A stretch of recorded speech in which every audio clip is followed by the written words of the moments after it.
This looks like a job for the Fixed Ops Roundtable. Welcome back to the Fixed Ops Roundtable Automotive Avengers event. Want to earn a cape of your own? Stay tuned for our Reynolds Advanced Service panel filmed live from our pop-up in Asheville.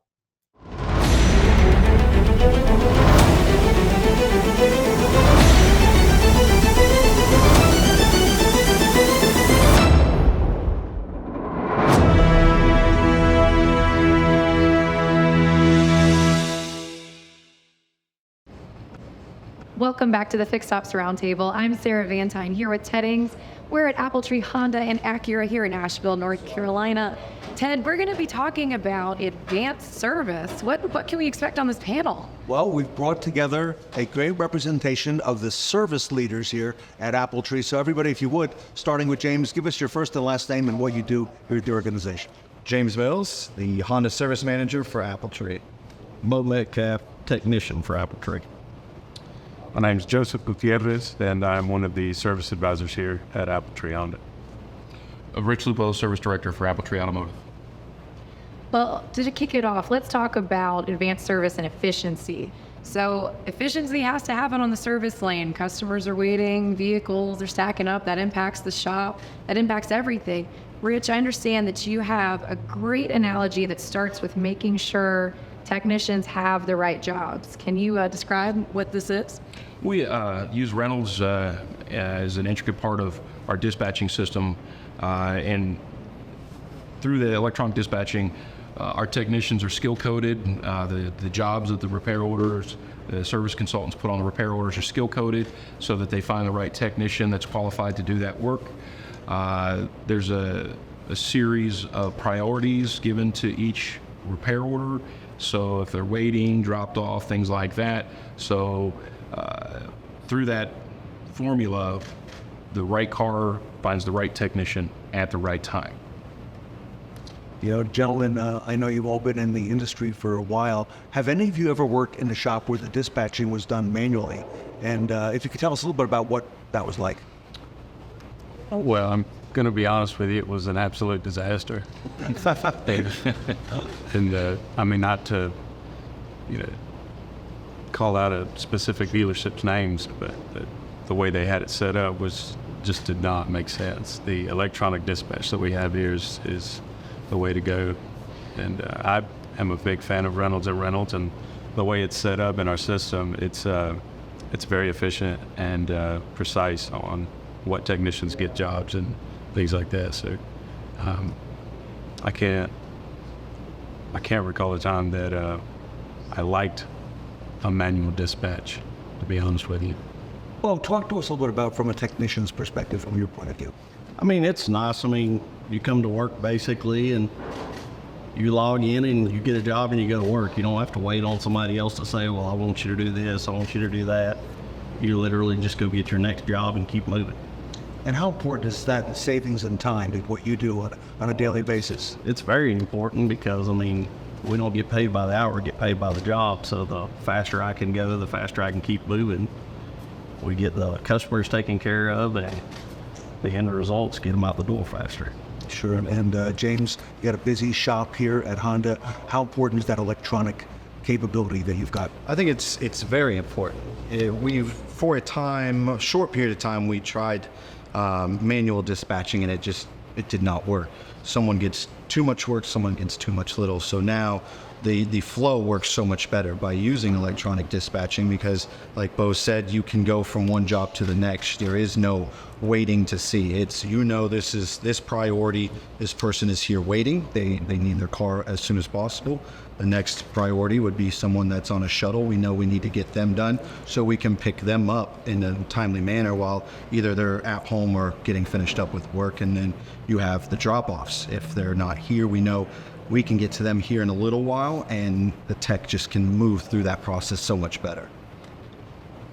Well, Ted, I know that with this manual, with preventing that manual dispatch piece, that saves a lot of customer time too. That saves so much efficiency in the shop and in the customer experience, so you don't get these bottlenecks throughout the day. Joe and Bo, I want to ask y'all this. So you use advanced service tech dispatching. how, in your opinion, has this helped the service lane overall? But I'll kick it to you first. When you have an individual dispatching, they have so much more to keep up with, whereas the computer, the second an advisor enters it into the system, it's boom, it's right on to the next one. So it just takes the feeling of a person out of it, basically. So, I mean, it just moves the system out a lot. But John, and in your experience, how would you say it has helped the service lane? So, in my position, it helps us tremendously because it allows us to keep up with what jobs are next in the queue, and so in turn helps us keep our clients updated that much more efficiently and accurately too. Helps us give pretty good promise times and realistic time frames on what we're doing. And Rich, if I could follow up from your perspective as the service director, what has that done, for your time during the course of the day having this available? Electronic dispatching it reaches so many different areas. As soon as the repair order is ready, it goes right into queue. It's available for a technician. So it brings up that efficiency. It just ramps it way up. It keeps advisors at their desk. When you get a manual dispatch system, inevitably you're going to have service advisors walking around the shop, shopping tickets to technicians, going, hey, can you get this? Can you get that? Trying to maneuver around the system because it's manual. You take the subjectivity of humans out of dispatching, favoritism, things like that. That's actually one of the things that we, when we do any recruiting, one of the things that we talk about with a prospective technician is that it is a impartial dispatching system, that there'll be nobody that's going to show any favoritism to anyone in the shop, and you'll get your fair shot. If you go up to your computer screen, your terminal, and hit the locate button, you're going to be dispatched the next shop, or the next job. And so it takes so many things out of the day that we just don't have to worry about. It keeps advisors at their desk, keeps technicians productive, loops in parts, all of those things. And it gives us a centralized screen. So from no matter where I am, if I'm at the Acura building, the Grion building, here at Honda, anywhere, James, Joe, myself, we can pull up a dispatching screen. It's all there for us. It's all moving. We can see. Joe can tell a customer you're third in line. You'll usually, we've got 20 technicians, and you're 3 from them coming in. Should be in any time.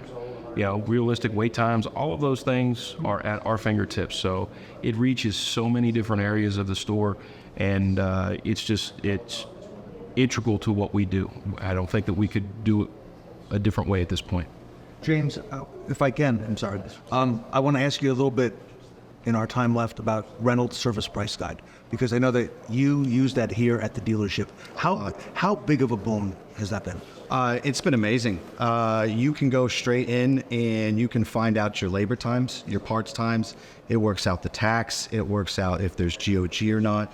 And it's all at your fingertips. About 90% of the jobs that we do are all in the service price guide. So from the moment the client calls in or we write up a repair order, we know what that job is going to take. And so for these advisors, for Joe and for our technicians who utilize it as well, they know exactly what they're going to be paid, what they're going to be charging our customers. And I think it's the best thing.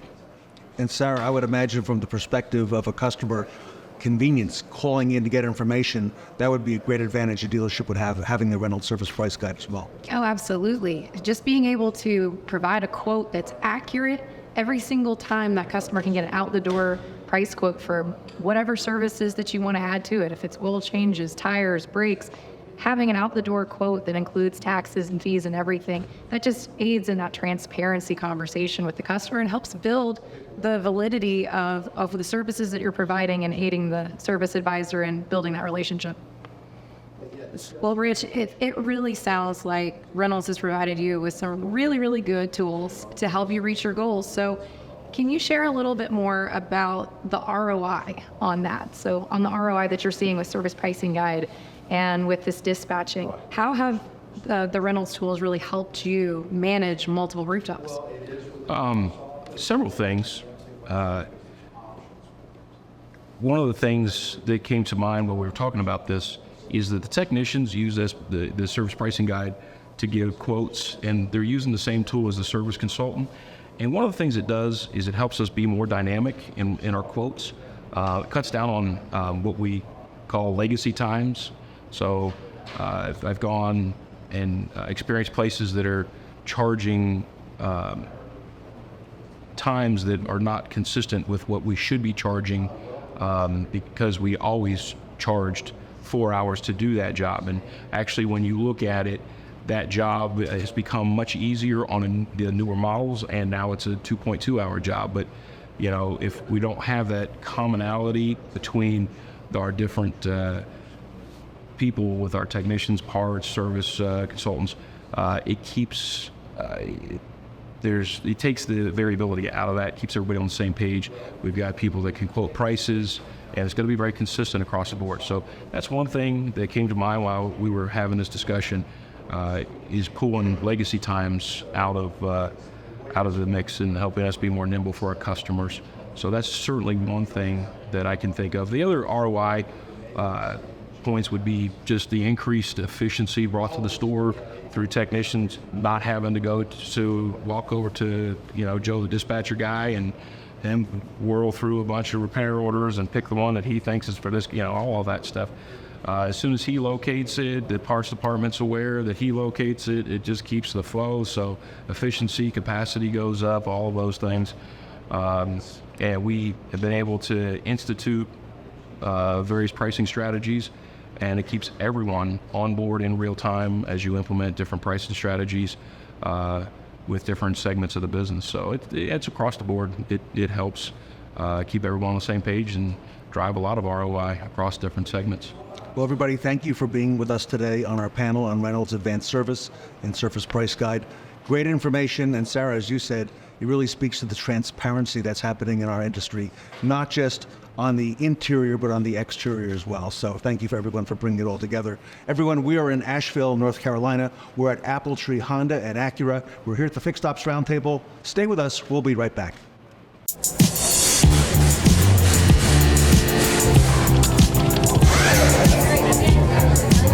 Hey Vince, sorry to keep you waiting. Not a problem, Tim. Can How you you believe doing? how busy our I shop know, is man. today? I know. It's amazing how much great. business.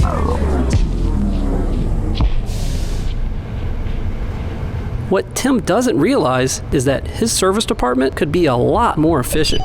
For example, Frank tossed away some technician recommendations because he thinks they're too costly. And look at Mike. He just upset this customer by misquoting repairs. Even his lead advisor let this customer leave without recording any recommended or declined services. On top of all that, I see data reentry and techs leaving their bays. I can help Tim stop losing money with better processes. Tim, I've got a lot of great ideas I want to share with you. Let's go to your office and talk about those. Come on in. Perfect.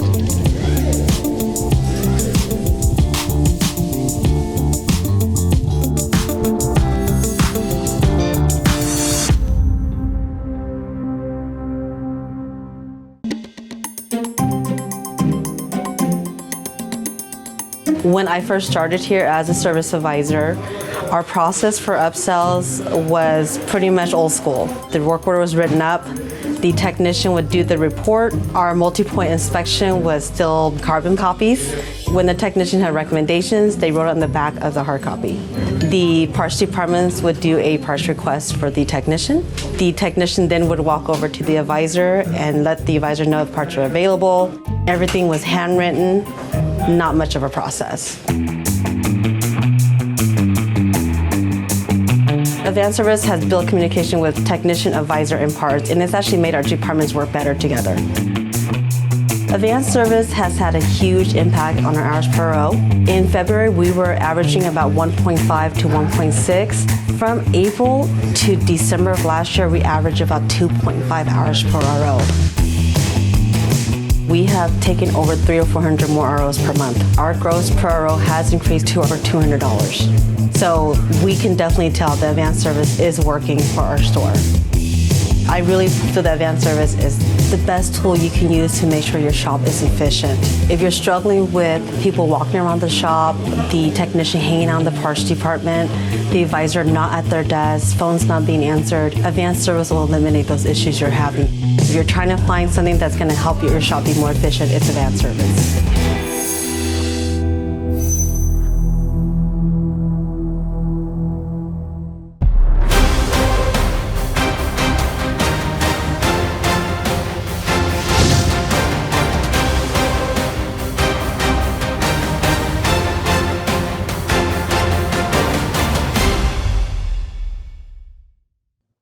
Suit up for our next speaker. It's Jennifer Sanford of the Sanford Marketing Group.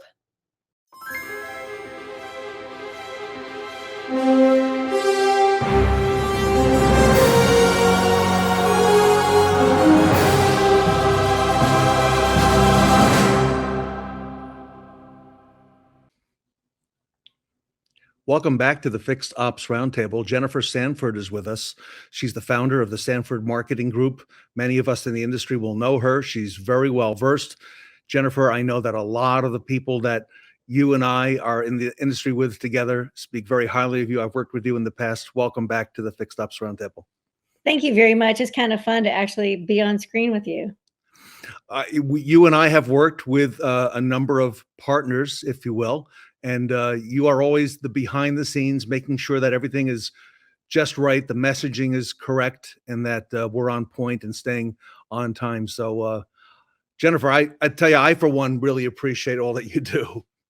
Well, you're very, very generous. Thank you so much, Ted. It's a really wonderful industry, and you've done a great job in helping the industry stay informed and helping dealers make good decisions, helping vendors make good decisions. And we found working with you to be very helpful for our business.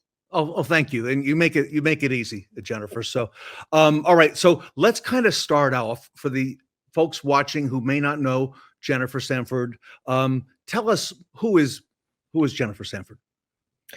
My background has been in sales leadership and marketing leadership. And for 14 years, I've spent working with a number of automotive companies, primarily most of that with Dominion Dealer Solutions. I was with Dominion Enterprises for 22 years, 10 of which in the automotive space with Dominion Dealer Solutions, and built that brand. We were a collection of software companies, and we grew that to be a very large Dominion Dealer Solutions brand that had a number of different technology products in it. And as that company changed and evolved, I left and went over to healthcare and decided I didn't like that very much, even though I was running a very large organization of health insurance brands. Came back to work with Stella Automotive and had a great time launching that product. It was basically the number 2 employee on the Stella Automotive side. So that was a really fun ramp up for about 18 months. And now I have the opportunity to work with other companies to deliver really a better results-oriented B2B marketing experience, help companies build their marketing teams. And in some cases, I'm working with startups to help them start their marketing.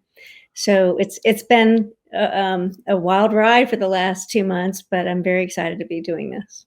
Well, we're excited to have you, and congratulations. And I got to say that, we look at other industries like you just mentioned, there's really nothing even in comparison to the people in the retail automotive industry. Jennifer, what a resilient bunch with all that's happened in the last 3 or 4 years. Look at all we've been through, and look how the automotive community always comes out. And Jennifer, we always seem to figure it out no matter what.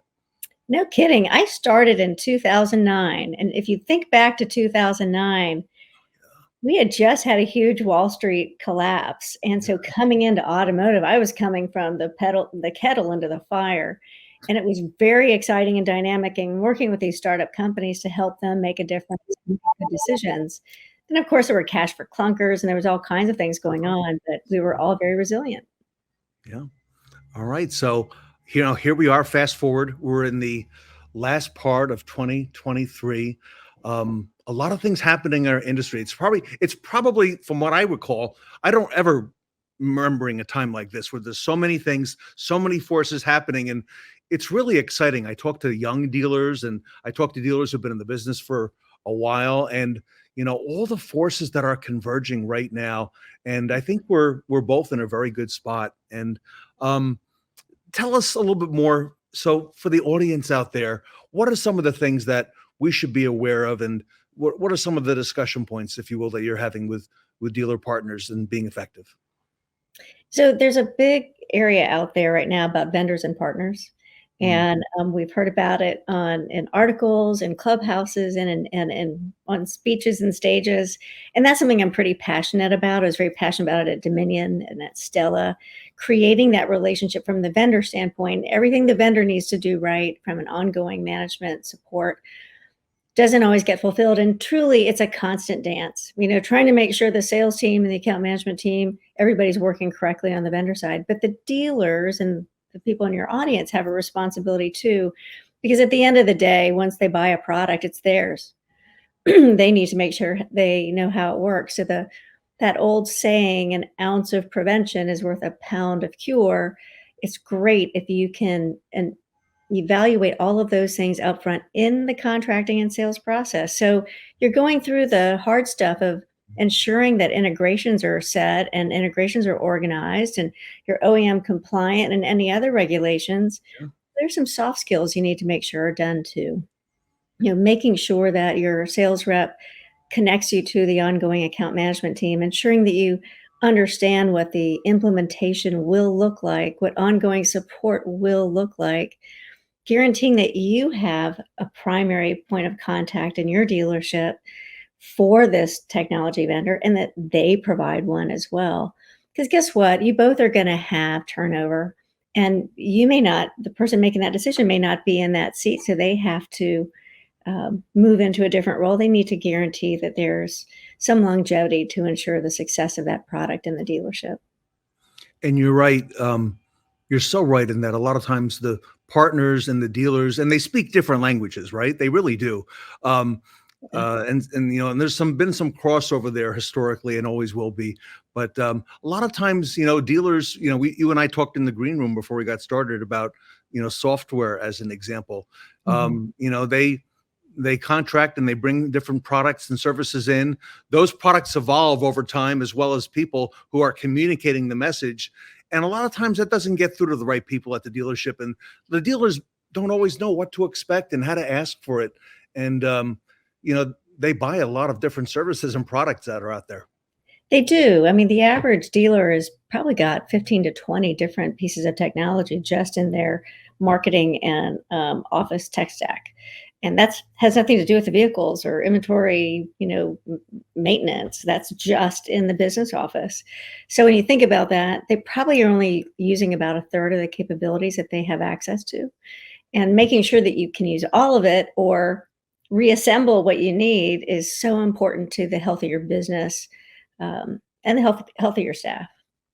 And I would imagine that part of what you do at Sanford Marketing Group is you ensure that there's a good working partnership between the dealer and the partner as well. And speak to us on that, because there's a lot of responsibilities that both parties have, including the dealer, because communication's a two-way street.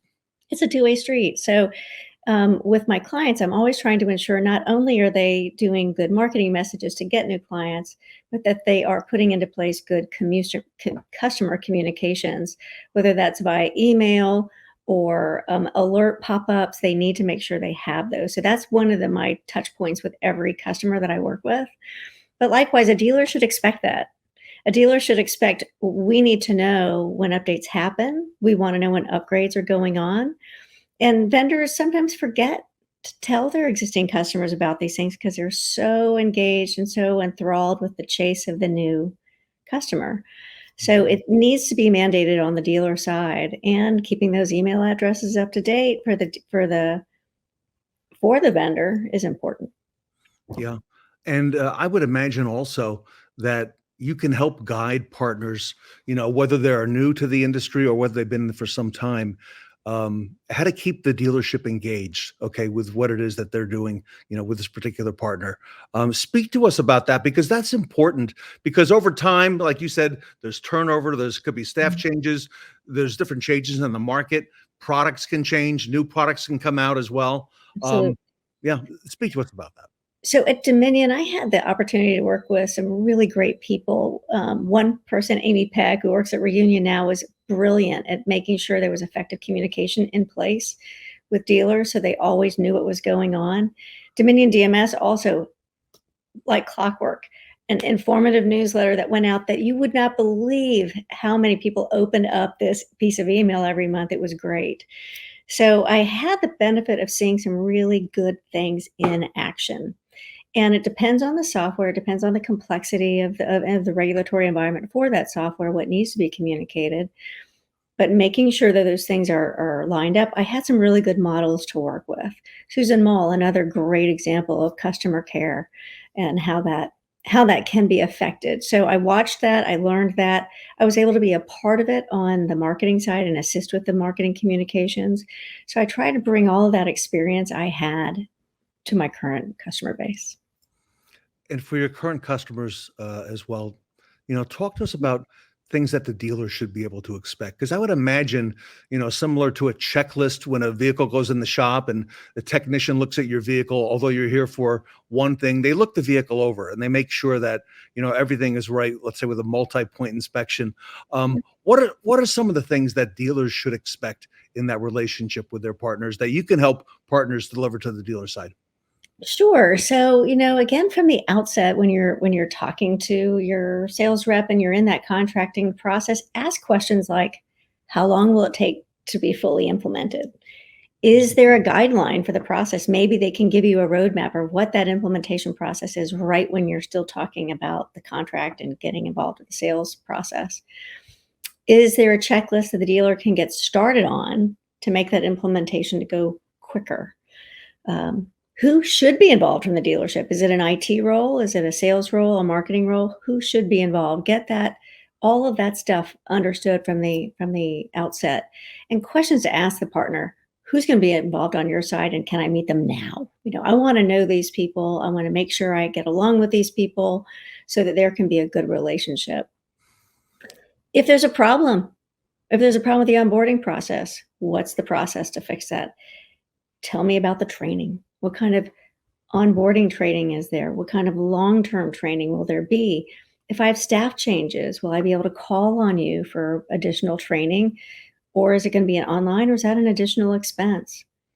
And if there are product updates, how am I going to know about it? How are you going to communicate those things to me? So it's really all about not only the soft stuff of getting on board, getting it right, and getting everybody trained, and the investment in training, but then we know you're going to make changes. How are you going to let me know about that, and how can I take advantage of those things? So Jennifer, I know that you've thought this through carefully because you've done it before. So you really help companies that work with dealers craft their message and then their communication, and then set the expectations on the dealer side, what the dealer will be able to reasonably achieve within what period of time. You really help put that together, because I think in some cases, not all, of course, in some cases that's missing. And a lot of companies can use the services of what you do there at Sanford. Well, that's my goal. That's my goal, is to help them be better partners over time. Yeah, that would make all the sense in the world. We're speaking today to Jennifer Sanford. She's the founder of Sanford Marketing Group. Jennifer, the question always comes back on the dealer side, and this is an ongoing one, for ROI. Okay, we just enrolled in a service or a product, or we've had it now for a year or 2 or 5 or 10 years. What's the ROI on it? How do you help craft that ROI mechanism to explain that and to be able to address that with the dealer? That's a great question, and every dealer should ask that question for everything that they purchase. And it's not going to be as straightforward as, say, a digital marketing campaign or a digital marketing piece of software that can issue a somewhat straightforward return, but there will be a return of some kind. And there are 3 things you have to look for in every major purchase. One is it going to save me time? Is it going to save my team time? What should I expect in terms of that? The second, is it going to save me money? So if I buy this, what do I not have to buy? So those are the 2 major things. And then the third major thing is it going to reduce the stress and the overall frustration of my team trying to get a project done? So major things: money, time, and stress. So your ROI can be delivered in any one of those areas. And those are the three you have to look for. Jennifer, you're an expert at crafting this and making it work, on the dealer side and making it a success on the partner side as well. Here we are, I mentioned earlier, middle of November, going into the very last part of the year and now looking out into the beginning of 2024. So any thoughts for the audience watching today, whether they're on the dealer side or partner side, things they should be preparing for now, be getting ready to address with the market, with all the things that are happening, any advice that you can impart on our audience today? I would say you need to have a really good Christmas list. Ask for a lot, because I think next year is going to be a good year. I love it. I love it. Jennifer Sanford, thank you for, first of all you do for our industry and how you elevate our industry and bring it up to a higher level. And I've worked with Jennifer in the past, everybody, and she's amazing. And the insight she brings to retail automotive is beyond compare. So Jennifer, congratulations on the beginning of Sanford Marketing Group. Thank you very much. Thank you very much for your support. You can reach Jennifer, everybody, at sanfordmarketinggroup.com. It's scrolling at the bottom of the screen. Jennifer, I believe that's your email is there as well. That is Jennifer at sanfordmarketinggroup.com. And there's a phone number. 757-537-7004. All right. Reach out to Jennifer. She's a great resource and a great friend of the Fixed Ops community as well. So great insights. Jennifer, happy Thanksgiving coming up next week to you and your family. Happy Thanksgiving. Jennifer Sanford, everybody, here today with us at the Fixed Ops Roundtable.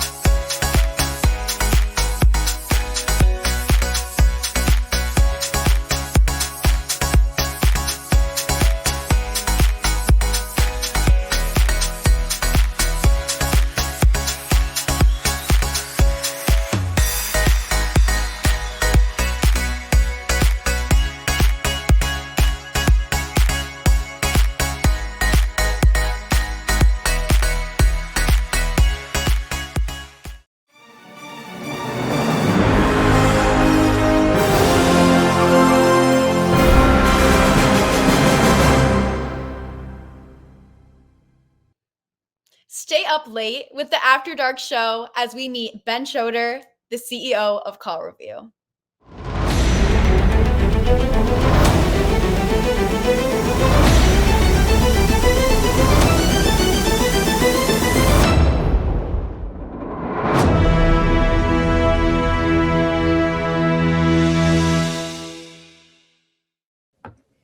Good evening, everyone, and welcome to the Fix Ops Roundtable After Dark show. My name is Vanessa Collins, and I am joined by the amazing Ted Ings, my peer at Northwood University, Katrina Ness, and the CEO of CallRevu, Ben Chodor. Welcome, everybody. Welcome, Vanessa. Welcome, Katrina. Ben, nice to meet you. Nice to meet you, Ted, Vanessa, and Katrina. Fantastic. So we've heard a lot of great things about you, Ben. And Really? of course, our audience knows CallRevu pretty Mm-hmm. well, and we want to find out a whole lot more tonight. So appreciate everybody being here. It is hard to believe that we are, Katrina, just a week away from the big 4-day event coming up next Monday. And here it is, the Automotive Avengers. Starting on Monday, the 13th through Thursday, the 16th. We're up at 9 a.m. Eastern time, and you can see Ed Roberts is on there, Sarah Vantine, Tully. We have a whole lot of automotive folks, Ben, coming, and a lot of interesting topics, and probably none more interesting than what we're going to talk about tonight, which is the phones. And Ben, you, of course, as well. So. Thank you. And I'm going to be there, Ted. I'm going to be watching virtually. I'm very excited for it. I love the one you did in September. Cannot wait for this one. Well, thank you so much. All right. So, Ben, a lot of folks, a lot of us know CallRevu. We've had a lot of dealers on the last couple of years from CallRevu. Great dealers. You've got a great team there, a lot of people out in the field. You're supporting a lot of dealers using your technology. First of all, tell us about you. because I know your background is not necessarily automotive, but you're not new to business by any stretch. I am not new to business. I have always been a car lover, passionate leader of organizations, all about people, all about customer and building customer intimacy, and I'm about technology. So as long as it's about empowering teams, there's a technology element, a SaaS element to it, and an opportunity to engage and enhance the customer experience. It's the type of business I want to be in. Been a serial entrepreneur, started my own company, sold my own company in digital media, have had some success in digital health. And then most recently, I was running one of the largest digital media PR, IR, and streaming companies in the world called Notified. And then I had left and was looking for my next opportunity. Thought I was just going to sit on a bunch of boards and do some consulting for a while. Had the itch to operate again. Had a relationship with a private equity firm called Sanford, who owns CallRevu. They were looking for a leader that was passionate about building culture, about growing technology, and building a stronger relationship with customers. And it just fit in my sweet spot. It was like kind of like this perfect alignment, what I was looking for, what they were looking for. And one of the best parts for me is an incredible organization. Some of the greatest dealerships and OEMs they already work with, great technology, cutting edge AI technology, incredible accuracy. Again, everything's about the phone, whether it's a text or an email or a call, and it's in our name, CallRevu. But the best part was getting to know the team. Incredible technologists, incredible sales support. I think we have the best technology in the space, but what I love most is I think we have this great service. We only play in the automotive space. Was originally created out of a dealership in Maryland who had a need. So he built the first version of the technology. And 13 plus years later, we sort of think we perfected the formula. And, you know, not only on the call side, with the sales side, but our service vision product, which recently we launched, the newest version of it, just really helps the fixed ops industry. And just helping you build better relationships with customers. So I'm actually in the best place. And for my less than 90 days here, I've already been to 2 conferences, have attended yours virtually, attending yours next week. Cannot wait for Vegas in 2024.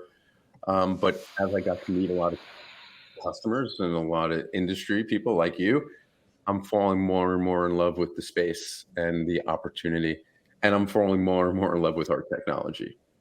So if I can just do a quick follow-up, I know you're in the New York area like I am, but I also heard from somebody that we know mutually that you're also an athlete as well, Ben. Tell us a little bit about that if you don't mind. I don't know if I'd call it an athlete. I've been training for a triathlon. Had the idea. I think you got to be an athlete to do that. Yeah. Well, first of all, I have this problem. I wake up at 4:30 every morning, between 4:30 and 4:45. And if I don't work out during the day, when I first start the day, then it's the only time that really belongs to me. And it sets me up for the rest of the day. So always did boxing, always did yoga, and always ran. But then I always wanted to do this triathlon. And I started training for it. And swimming 3 or 4 days a week, still running, still lifting and biking. And it's just a passion. It helps me get through the day. And I recommend for anyone, just find that hour or 2 hours in the morning that's yours as early as it can be. It just sets you up for success the rest of the day.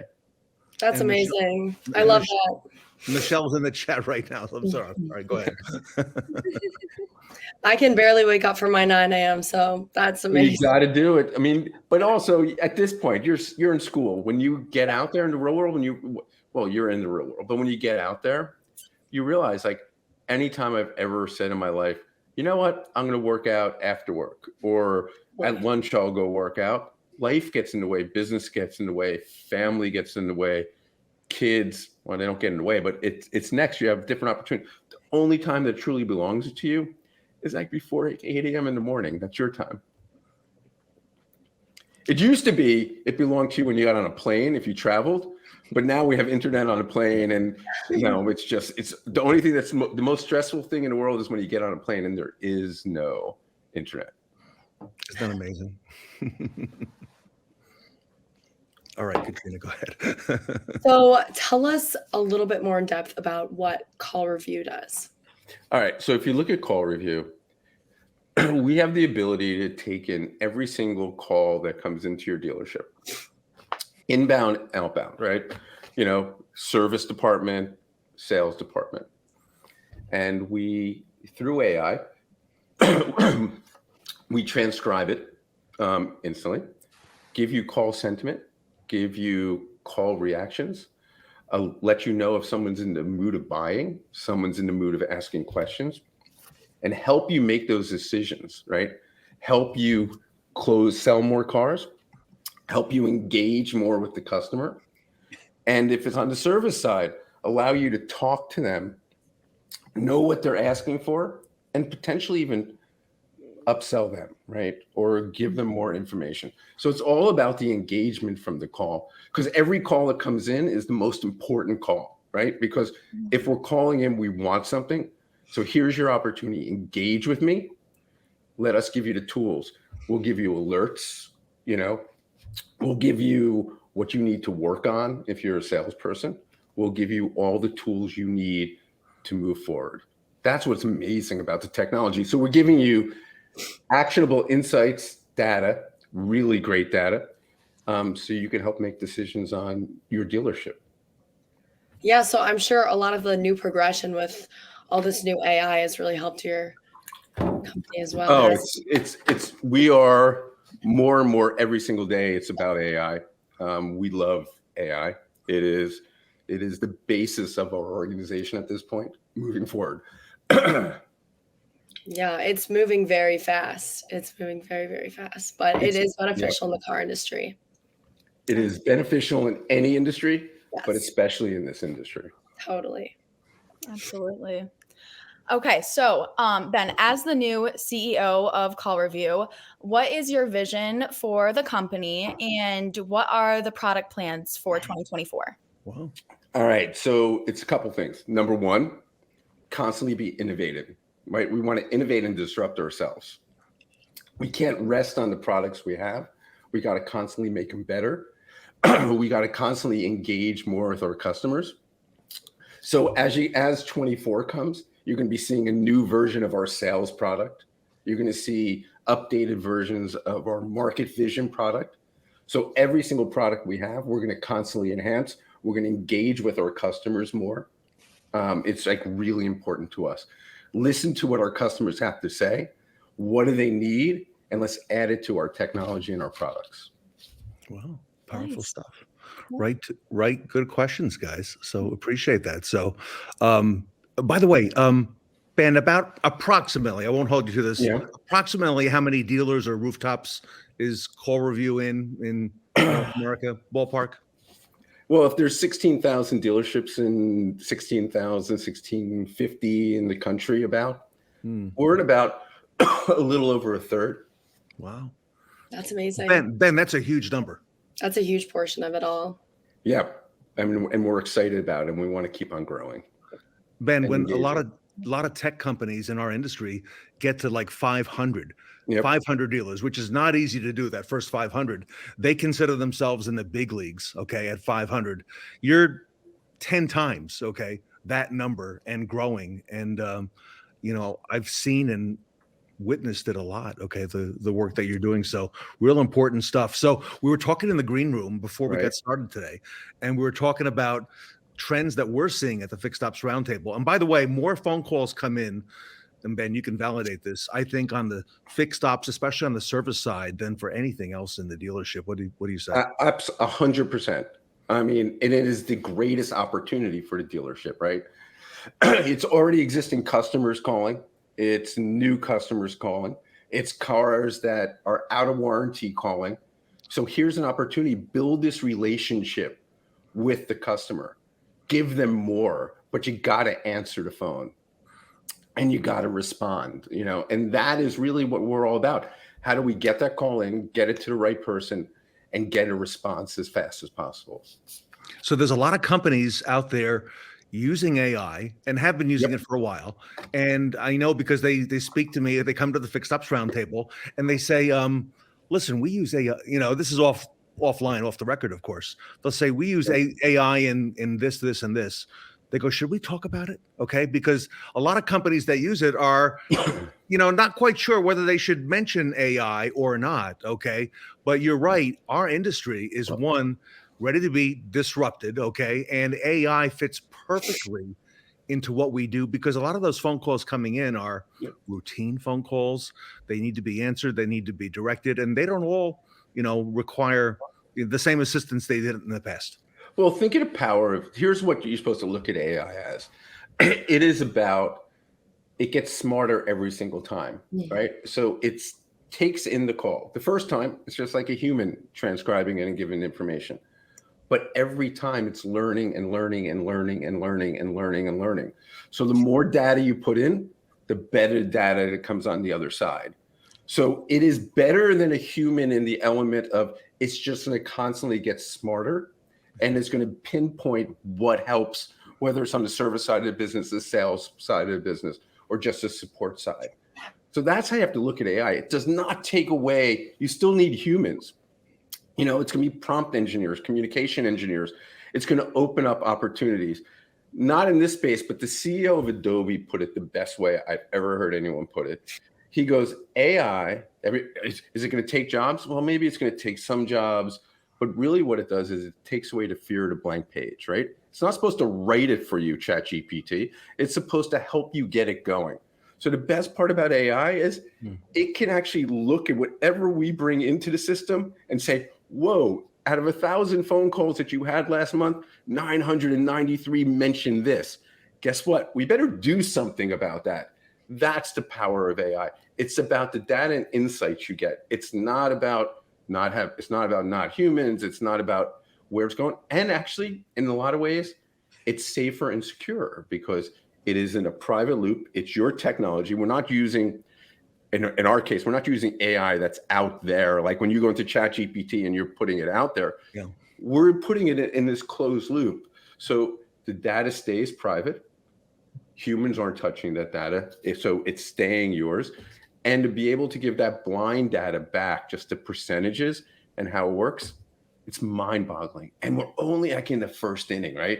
Imagine how amazing it's going to be in 6 months, 9 months, 12 months from now. It's going to constantly get better. But as I mentioned at the very top of this, one of my favorite parts about CallRevu is we have the best service team, I think, in the world, right? They care more about clients. They all love auto. Our account managers live for their customers. So if you take our service teams and our account managers, and then you tie it in with technology, you have a combination that you can't beat. I love it. A quick follow-up for you. We're seeing AI in a couple areas outside of the phones. One of them is warranty processing for the dealer. Another one is recalls, automating those recall campaigns. And that kind of ties into some of the things happening with the Business Development Center and the phones and so on. But is there any specific technology you think that dealers should be aware of? And as a follow-up, any trends that dealers should consider as it relates to? Well, I mean, obviously, I think all of CallRevu services you should look at, especially even when you go to our market vision product too. Because then it takes everything from the service side and the sales side, puts it together and puts it in dashboards. But when you look at AI, like you were talking about for chat, right? How amazing is it if I could come to your site and ask a question and get an answer that's kind of instant to me, but more importantly, where AI is going to get where it's customized for me.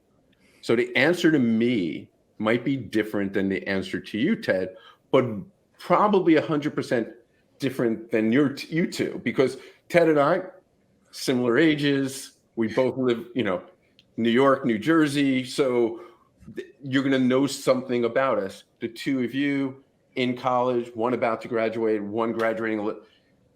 The AI will know, like, all right, this is more what you're looking for because it can customize it. That's where I really think the future of it's going is when I log on, it's going to know, hey, I know a lot about Ben. I know what kind of cars he's bought in the past. I know all the service that he's had done in the past. Can I customize my message for him without someone looking on the computer really fast and going, all right, what do I know about him? What record? Where is he? It's all in one place. That's powerful. And for me as a customer, I love it because I feel like, all right, you've done your research on me, you know me. It's sort of like when someone comes for a job interview, if they didn't go on LinkedIn and looked at you first, or they never went to your company's website, you're going to be like, did you really just do your homework? Here, use AI to do all the tasks that no one really wants to do, like that research stuff, bring it to you so you can make, actionable decisions. That's awesome. Yeah, That's amazing. So, a little pivot. What do you think our dealer focus should really be in 2024 when it comes to things like call management or fixed operations? And again, AI, because we've been on that conversation topic for a little bit. You know what? Where I'm focused on our company about how do we build better customer intimacy, I think the same thing should be on the dealer side. How do I build a more intimate relationship with my customers, the people who are buying our service, buying our cars? How do we engage with them more, not just transactionally? And I think that's where technology sort of helps. That's where, going when you call into service, not only taking the call, knowing what I've had done last time, knowing what I need, scheduling my appointment, just giving me information back. So I feel even more valued. And more value doesn't mean like, don't send me a birthday note. That's nice, but it's not just about a birthday note. It's about anticipating a little bit what I might be looking for, or when I do have an issue, make me feel really special. Right. And I agree. I think customer focus is so important because that's what the customer takes away from the experience. Like they're taking away the customer, how they were treated and like how the process went. And like, if you think about it, you go into a restaurant for the first time or for the second time and you get horrible service, you're not going to go back there. The same thing's with the car dealership. If you want to sell something in the first place and you want to bring your customers back, service is so important. Well, and then if you go, since you're using the restaurant analogy, it's not just how did service make me feel?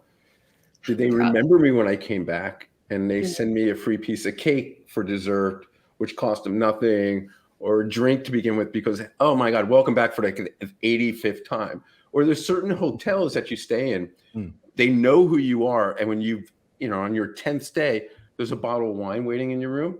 You sit there and you go, I love this place, right? Because they know who I am. And service goes back. When you stay at a fancy hotel and you ask someone where the bathroom is, good services, they don't go down that way, make a right, then make a left down that hall. They walk you to it, right?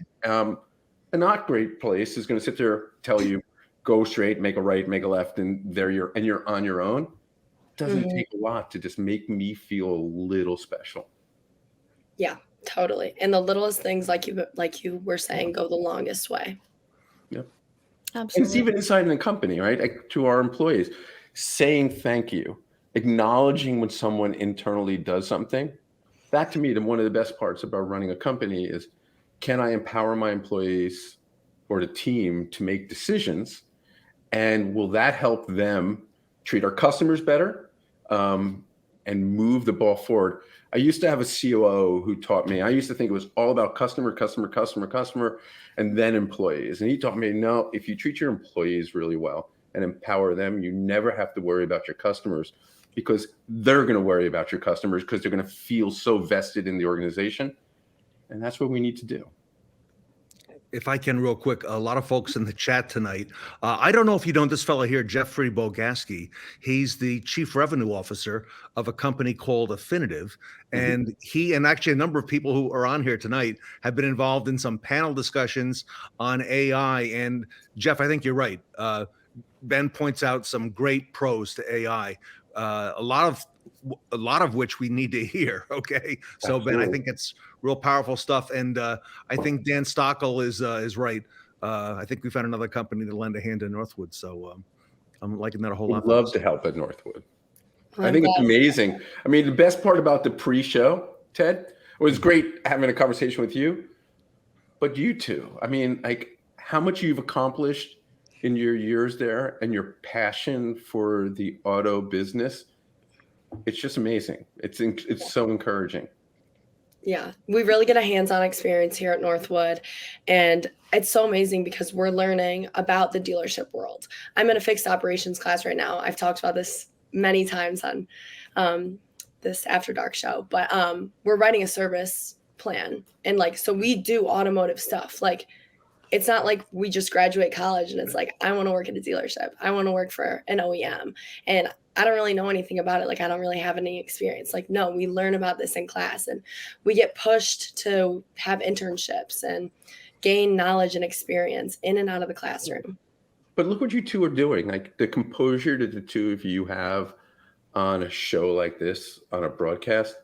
It's not every 20 some odd year old kid could actually get on a call and run After Dark. You guys, like you would think you've been doing it for like 10 years. Like that's how much composure you have. And, you know, as a father of boy-girl twins, all you think about is what are they going to do when they get to that age? And both my kids have done pretty successful things. It's the composure they have, the composure that you two have. That's like, to me, one of the best parts about this whole podcast or this whole broadcast is just listening to the two of you and just how smart and fast and, you know, composed you have, both are. Thank you. Ben, so I'm much. gonna be out of a job here in a few months. So listen, we're all gonna be out of a job. Real quick, Katrina, don't you have a big dealer presentation coming up on Wednesday where you're Yes. presenting that fixed operations plan to dealers up there in Michigan? So yeah, in my class, we work with Mike Stoll, who is at CDK Global. So he comes in every Wednesday and he's been not really guiding us. He kind of just threw this at us and we've been figuring it out. He's been critiquing us and really pushing us. It's been amazing. But this Wednesday, 2 dealer groups are coming in and we're going to present our service plan to them and see how it compares to what they do and if they learn anything from it. We did a lot of customer focus on it and then also dealer focus. So it's beneficial to both parties. But I'm so excited. Do you get nervous? Do you get more nervous doing something like this? Speaking to like a boardroom of people, or if you had to speak on a stage in front of 1,000 people, what would make you more nervous? Probably in front of like 1,000 people. But when I'm here, I feel amazing. When I'm up with a group, because it's like a group presentation, I love working in groups. I love presenting in groups. I'm not as nervous because I'm like, there's people next to me doing the same thing. So definitely public, like speaking up on stage alone. But I always say this. I love to sign up for public speaking. I'll be the first to raise my hand. I want to do this. I want to speak. I want to present this person. But then I get there and I'm like, I'm nervous. Why did I do this? But I don't know. I like the anxiety thrill, I guess. But You got to be nervous. Everyone gets nervous. Everyone I still get nervous. I'm sure Ted still gets nervous when he speaks. I mean, you have to. If you don't, then you're just going through the motions. Yeah. It means you're alive if you have a little nerves. Yeah. Absolutely. Okay, so we do have one more question. How has CallRevu technology impacted fixed operations? I think with our Service Vision Pro launch, which on your program next week, you're going to hear Scott, our VP of product, talk about how we've enhanced it. I think it's more about, think about the ability of now when you call into the service department that since we're taking that call in and giving actionable data back, that can we help you maybe offer other services? Can we help you solve their problem faster? Will we get you to respond faster? Will we get you to respond, appropriately, right? Like, what do I need? Will there be good follow-up? Will we learn from this call that, you know what, we're going to train our team to do it this way, or we're going to train a team, maybe we could have done this a little differently. And to me, that's what it's all about. How do we just keep on moving the needle a little bit further, making that department even more successful? Because let's face facts, like in today's world, your fixed ops portion of your dealership, in some cases, might be the most profitable portion of your dealership, right? And it has the opportunity to keep on growing. It doesn't matter. I mean, if you have a good relationship, you're going to keep on going back. It's also one of the areas that after I'm out of my warranty, I have a choice. If you're not going to respond to me, sort of like that restaurant, you're not going to respond to me. I could go down the road to a service station. I could go down the road, get my oil changed at some, Jiffy Lube type place. But if you respond to me, make me feel like a valued customer, give me the information I want, timely, I'm never going to go anywhere, because there's nothing like the service you're going to get in a dealership if it's done right. I mean, and for someone my age who has had lots of cars, into cars, when it's done right, you sit there and go, this is the perfect experience. And when it's not done right, you're like, all right, I'm just going to drive down this road and I'll go somewhere else to get it done. I learned a lot tonight. I don't know about you guys, but I learned a lot. Yes, it was awesome. Hey, Ben, first of all, congratulations. Thank on you. all the success that you personally are having and CallRevu is having in the market. Our industry loves CallRevu. Thank you. We're going to hear more about CallRevu, everybody, on the upcoming event. We want to be sure that you join us. I still see people coming in on the chat, but I want to remind everybody that the big event is coming up next Monday. So, Ben, what we decided to do is we made all the tickets complimentary a couple years ago, and we found that we increased our audience like tenfold by doing it that way. So everybody, the tickets do not cost you anything. Go to fixedopsroundtable.com. You can register there, and if you register in the next couple days, you will be getting all of the text alerts, Ben. We actually get permission from our attendees to text them with the agenda of the show as to who's coming up next in 15 minutes. So you'll get all that by registering at fixedopsroundtable.com. And I want to thank Vanessa and Katrina, and most of all, Ben and CallRevu for being here tonight. Well, thank you. Great stuff. I love it. Yes. Super. It was awesome. Everybody, so we will see you, of course, next week at the big show. And on Wednesday night, right, Vanessa, Wednesday, we have Marco. We have the most famous technician in America on the show on Wednesday night, Marco Zwanenberg. So you don't want to miss that, everybody. And on behalf of CallRevu and Ben Chodor, I'm Ted Ings, and we'll see you on Wednesday night.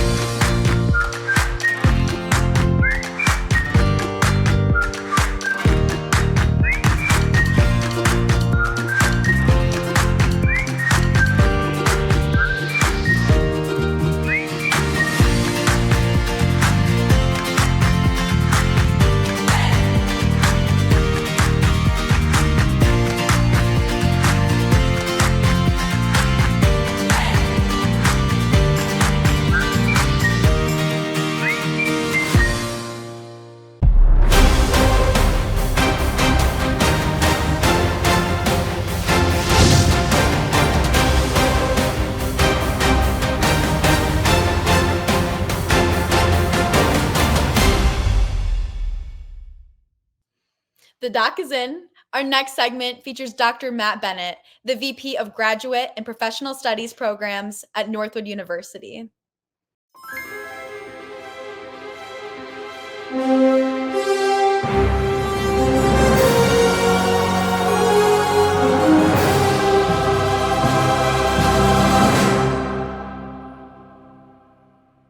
Welcome back to the Fixed Ops Roundtable. I'm Sarah Vantine here with Ted Ings. Ted, we are at Northwood University, and there has been so much happening today, hasn't there been? There has, and we're excited about our next guest, everybody. Dr. Matt Bennett is with us from Northwood University. Matt, welcome to the Fixed Ops Roundtable. Oh, it's a pleasure to be here. So excited to have you and Sarah here and your entire crew for Northwood University Super Bowl, per se. Yes, it is, and you can feel that, okay, as you walk in. So, Matt, excited to meet you, and tell us a little background on some of the things that are happening right now at Northwood, things that you're working on within your program. No, thank you. And once again, it's a privilege to be here. The Roundtable is well regarded in the industry, as many of your viewers know, but for you to be here during our Super Bowl week is just remarkable. Northwood, as you all know, is literally the preeminent school for automotive marketing and automotive aftermarket management training, and to see it all culminate in this week long of activities is just, it's tremendous for us. It's tremendous for the university, but moreover, it's tremendous for the students because they are the ones that run the entire show. A lot of folks talk about application of skills by students. We don't talk about it, right? We walk the walk here at Northwood University. So in all that we do here at the university, it's really about practical application of skill, and that being applied to the automotive sector is just a remarkable opportunity, not only for them, but even the organizations that they represent and those that want to hire our students. So this industry is very near and dear to me. It's very near and dear to Northwood, not only for education and training, but putting the next generation of leaders in the marketplace and carrying that Northwood University torch throughout the automotive sector. It's a privilege to be in the industry and be able to impart the knowledge and skills with those students. Well, Matt, you touched on the importance of this industry to Northwood and the available options that students have to learn about this incredible industry. How is that also important to you personally in your role at Northwood University? Well, it's funny. I grew up about 45 minutes from this campus. I am a Northwood graduate twice. So I did my undergraduate degree here, played a little baseball, donated my hips and knees to the baseball stadium, and but also did my graduate work here at the DeVos Graduate School that I have the privilege of representing today. And I share all that because growing up just a few miles from here, we didn't have a garage growing up. We had a paint shop. So my father would daylight, his day job was a tool and die grinder, and then he night lighted, if I will, as a painter. And he'd paint street rods and cars from all over the country. So growing up as a kid, I would wake up in the morning and there'd be a Hemi Cuda in the driveway or a Corvette or something. So I had the privilege as a kindergartner and a first grader to get some really cool drop-offs at school. The worst part of it was we didn't have those cars for more than a couple weeks, but just to see the meticulousness to that, knowing what the role it plays in fixed operations in today with repair and paint and all of the above, it's in our DNA, and more notably, it's in Northwood's DNA. We tell everybody we talk to in the industry, Northwood students, Northwood representatives, we've got motor oil in our veins. It's just in the DNA, and you have to be able to speak, right? You can't fake that, and that's the beauty of being at Northwood, and that's why it's a privilege to be here at my alma mater and having the opportunity to work with industry leaders like yourselves, but also the organizations that hire our students. It's just, it's a win-win. Matt, so many things happening. This is a very exciting time, maybe the most exciting I can ever remember in our industry. Things are happening on such a scale and at such a pace that's unprecedented. What are you seeing right now as key trends, things that you're seeing coming across your desk, that we should be aware of and that you're working on here at Northwood? Well, as I shared a little earlier, and as many of the viewers know, Northwood is a preeminent school for the automotive sector. And what you found historically is there's been two schools. There's been the automotive aftermarket sector, and there's been the retail automotive sector, right? The dealerships, the sales, working a little bit with OEMs, and then anything that goes on a car after it goes off the line typically would have gone into the aftermarket sector, right? Quote unquote. But what we're finding, and it's not a new trend, but it's converging more rapidly, is they're converging to be a more mobility-focused industry. You have a number of dealers and OEMs that have their own parts distributorships, have their own parts service departments, right? So they're all converging. And what we're finding is, and what you'll hear about the 60th anniversary auto show theme is about connect, right? We're celebrating that. And you're finding a connection between the service dealer, the parts, the sales representatives. We're finding the trends are being able to bridge the gap between all of them to provide a more exemplary customer service experience, which then in result leads to more sales, more profitability, and it all builds on relationships. And that's what we really take a lot of pride in. We're educating leaders who can build relationships. They don't have to learn that skill when they get hired. They can play day one. Yeah. Well, Matt, it's incredible to hear all of the different threads that are coming together for students and for professionals that are in our industry. Can you tell our listeners today, where can we find more information about the Northwood program specifically, and how do they get involved if they want to get involved? No, it's a great question, Sarah, and thank you. As I said, there's a lot of converging and a lot of innovation in education and training, Ted, as you know, in your experience in performance training and development. And that is converging in a mobility sector that's it's so exciting. And so Northwood University is really privileged to be able to deliver that training whether it be CEUs or workforce development training, workshops, but also for those out there who want to complete a degree, an associate's, a bachelor's, a master's, and even at the executive education level, we've got a pathway for the serviceman, the counterman, the technician, where we know there's a gap, so that we can help provide them with education and training opportunities, and even at the executive level. But long-winded answer, I apologize. My shameless plug for Northwood University Education and Training. Folks can visit northwood.edu. Very simple, and see all of the opportunities we provide in the automotive space, or reach out to us directly at 800-622-9000. We'd be happy to learn more and collaborate with you and or your industry and organization. Well, Matt, congratulations to you and Northwood on all the success you're having. We're looking forward to a great week here at Northwood at the Super Bowl, okay, alongside you. And again, thanks for all you do for our industry.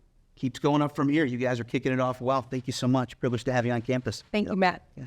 Everybody, Dr. Matt Bennett from Northwood University here with us today at the Fixed Ops Roundtable. This is our scanning system, which consists of a touchscreen computer and a 60-page per minute duplex scanner.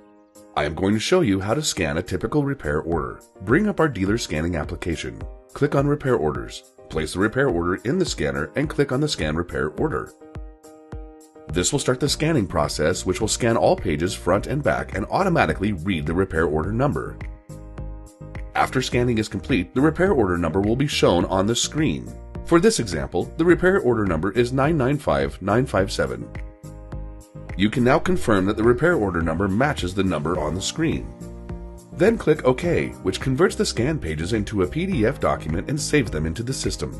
To view the scanned pages, simply click on the View button, which will bring up the repair order where you can easily view and navigate all the scanned pages. You also have the ability to scan small items like battery test printouts or service coupons. Simply load the small items into the scanner and click the Scan Other Items button, and they will be scanned and added to the existing repair order. You can view the scanned items by clicking the View button where you can see the items at the bottom of the PDF document. It is simple. Now, I am going to show you how service advisors, accounting, warranty administrators, parts department, and technicians can easily retrieve the scanned repair orders. Each person will have the repair order viewer on their computer, which allows them to look up repair orders by repair order number, VIN number, or customer name. For this example, we will use the repair order we just scanned, which is 995957. Click Search. The scanned record will be shown, and by clicking on the scanned date, you can see the contents of the scanned repair order. Here, users can print or download or email the repair order document. It is simple. How much does this cost? You don't need to contact us or email us for a quote. We'll give it to you right now. $500 installation fee. $500 monthly service fee per unit. Unlimited scanning. No long-term contract, just month to month.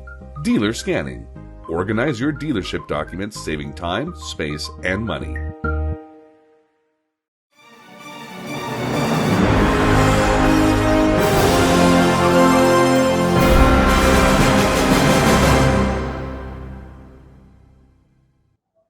Join the service managers of Asheville as they teach us how to advance from within in a segment filmed live at our pop-up event.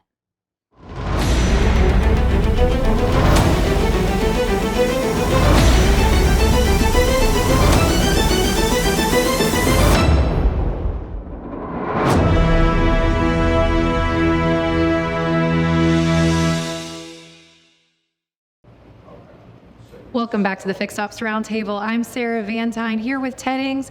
We're at Appletree Honda and Acura in Asheville, North Carolina. Ted, we're getting ready to talk about advancing from within. That's right, Sarah. We have the service leaders here at the dealership group. Gentlemen, if you would, give us your name and tell us what you do here at Appletree. My name is Sada. I'm the Acura service manager. Been here for really 2 years now. Yep. Yeah. Welcome. Rich Lupo. I'm the service director for Appletree Automotive, Acura and Honda. And I'm James Mills, service manager for Honda. Well, Jack, I want to start with you. So you've had quite the path from being born in Jerusalem to serving now as service manager here in Asheville, North Carolina. Can you tell us a little bit about your journey and ultimately what caused you to make North Carolina your home? I mean, I've started my life in Germany. That's what I've studied, and I've been in automotive since then. From there, I've been between Germany and the UK. That's where I spent most of my life, maybe like 20 odd years.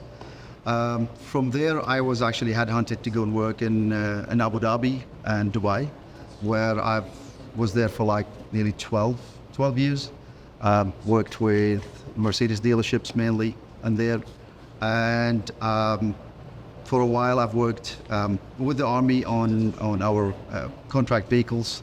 But when everything finished with Afghanistan, I've moved over to the UK. Me and Rich, we worked on 2014, I believe. Yeah, together. Yeah, we've been on, Yeah. about 10 years ago we met. I mean, we always stayed in touch. And he said to me, we've got dealership here at Asheville, and there I am 2 years later. So glad to be here. Jack, you don't look old enough to have this global career in the automotive industry. Thank you. Thank you. Welcome. Rich, I got to ask you, you and Jack have worked together for a while. Tell us a little bit about Jack, what you saw in him, and really how this journey got started. Jack was returning from Dubai and walked into the dealership I was at one evening and gave me the high points of his resume, and I hired him on the spot. Told him, yeah, be back in the morning.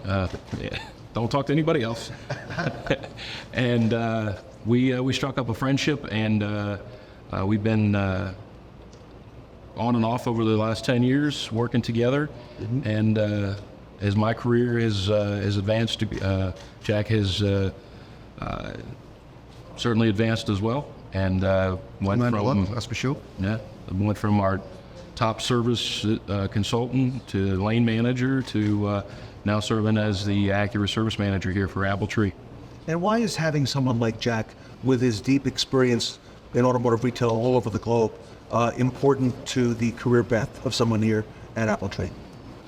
Well, Acura is a luxury brand, and with his experience both internationally and with some of the luxury imports, he brings the high touch that our customers have come to expect as an Acura customer and that of Appletree. So, and additionally, he understands the culture that we worked together long enough, and that was key getting started for me as having somebody that understood the culture that we were trying to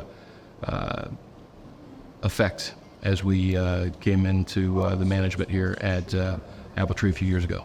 So, well, James, you're definitely an example as well of the advancing from within opportunities that have been here at Appletree Honda. So, how important is culture in part of this advancement path? And can you tell us a little bit about your own journey?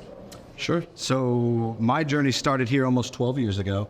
I started as a porter down actually in Acura, and I was a porter for about 2 years, I believe, doing portering, shuttling, filling up cars with gas, doing all the fun stuff, trash and all that. And after 2 years, I got an opportunity to become an accelerated service advisor. So I did that for about another 2 years, and a spot opened up to become an actual service advisor doing main shop work. And from there, I did that for another 6 years, I think, and then got the opportunity to become the service manager at Acura. So I started there, did that for a year, and then I was moved up to Honda, and I've been with Honda as the service manager up here for almost 2 years as well now. And James, Honda is known for having a very fast pace. Absolutely. Yeah. Lots of steps in my day. Yes. Well, talk to us about that, okay? And the fact that you've, risen to the ranks of where you are today. How important is it that other dealership employees see that and know that that's potentially available to them as well? Oh, I think it's very important. We start our careers in one spot. We don't want to necessarily always stay there. So it's very important to know that there's opportunity for growth. And, with the fast pace of Honda, with the changes coming in the future, it's very good to be able to start where you're at and be able to move within. And it's good for our people as well. I get a lot of guys who ask me, like, did you really start washing cars?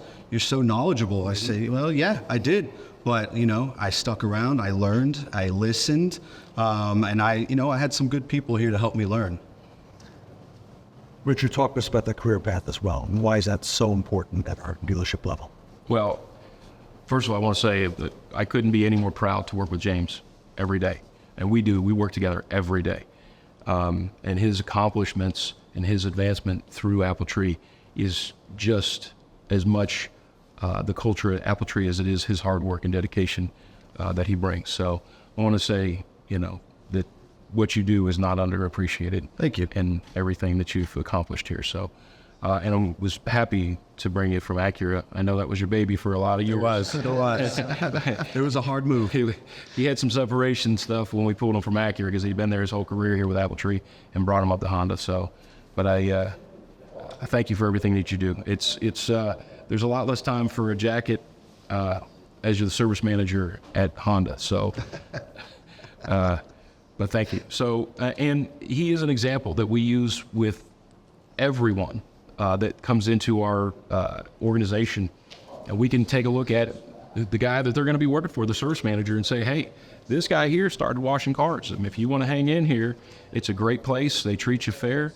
And, it's such a great reputation that I moved my family here a couple of years ago to come work here. And met great people like James, and he's an example we use as, when we hire. So, gentlemen, fixed operations, the landscape is changing. It's always changing. You and I are seeing that constantly happening out there. And your dealership group is expanding. Mobile service, as an example, in our industry is picking up steam. EVs are coming and changing the landscape. What is that going to mean for the staff here? Jack, let me start with you on that question, because you've seen this on a global level as well. What's that going to mean here locally with all the things that are currently happening and rapidly changing? Yes. Well, again, this is part of what we do and preparing for. Correctly, like you said, the EV cars, which we, especially like at Acura, we're going to be getting this year. We already started establishing the equipment for them, the advertisements in place. Acura, of course, is doing that in the back scene. So all that prep between three of us to make that an easy transaction and to accommodate all this new business for the EV vehicles, of course. Sure. Maybe James, your thoughts on that as well? On the changes coming, I think they're great. I think automotive has seen a lot of changes in years past, and this is the next change, and we're excited for it. Like Jack said, we've got the equipment, we're working the infrastructure out. We've recently expanded to allow more bays for our service department to be able to plan ahead, and yeah, we're really looking forward to the next couple of years. I've seen some of those early Honda EVs that are out of the marketplace with a lot of miles coming in, and those customers take care of them. So, Honda customers are not, unknowledgeable when it comes to the EV market. Yeah, absolutely. What's your thoughts on the future? Unprecedented disruption in our industry right now. I mean, it's 100-year events coming on right now. And so along with the physical infrastructure, the lifts and the chargers that we're ramping up and all that stuff is on order or already here. We're going to be receiving the ZDX, the Acura ZDX and the Honda Prologue over the next 2, 3, 4 months. We'll be seeing the first of those. I think the Acura comes first and then the ZDX comes first quarter next year. So our technicians are being trained, and it's an opportunity when we're talking about career path, is we're bringing in these younger guys and girls that are coming in as washing cars, parking cars, entry-level technicians. We talk to them and say, the next generation of cars are not going to be internal combustion engines, or we're not going to be putting spark plugs and changing oil. We're going to need the next generation of technicians to work on EVs, hydrogen, and all the alternative propulsion systems, drivetrains that are going to be included in this next generation. And so when we talk about advancement, there's going to be huge opportunities for advancement on the technician side, and also I believe with self-driving cars, the cars are going to come in for service at different times. We're going to need to be open different hours. I mean, there's a different pool, that's for sure. Yes, 100%. It's a lot of disruption coming, and we're up for the challenge and ready and look forward to it. Exciting time in our industry, everybody. We're here with the service leaders at AppleTree Honda and Acura. We're in Asheville, North Carolina. Sarah and I will be right back with a whole lot more on the Fixed Ops Roundtable. Our revolutionary pop-up events have sparked a new wave of growth and innovation. Become part of the brand that is shaping retail fixed operations at fixedopsroundtablecertified.com.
Making a superhero landing is the amazing Alyson Landis from Inkcentric.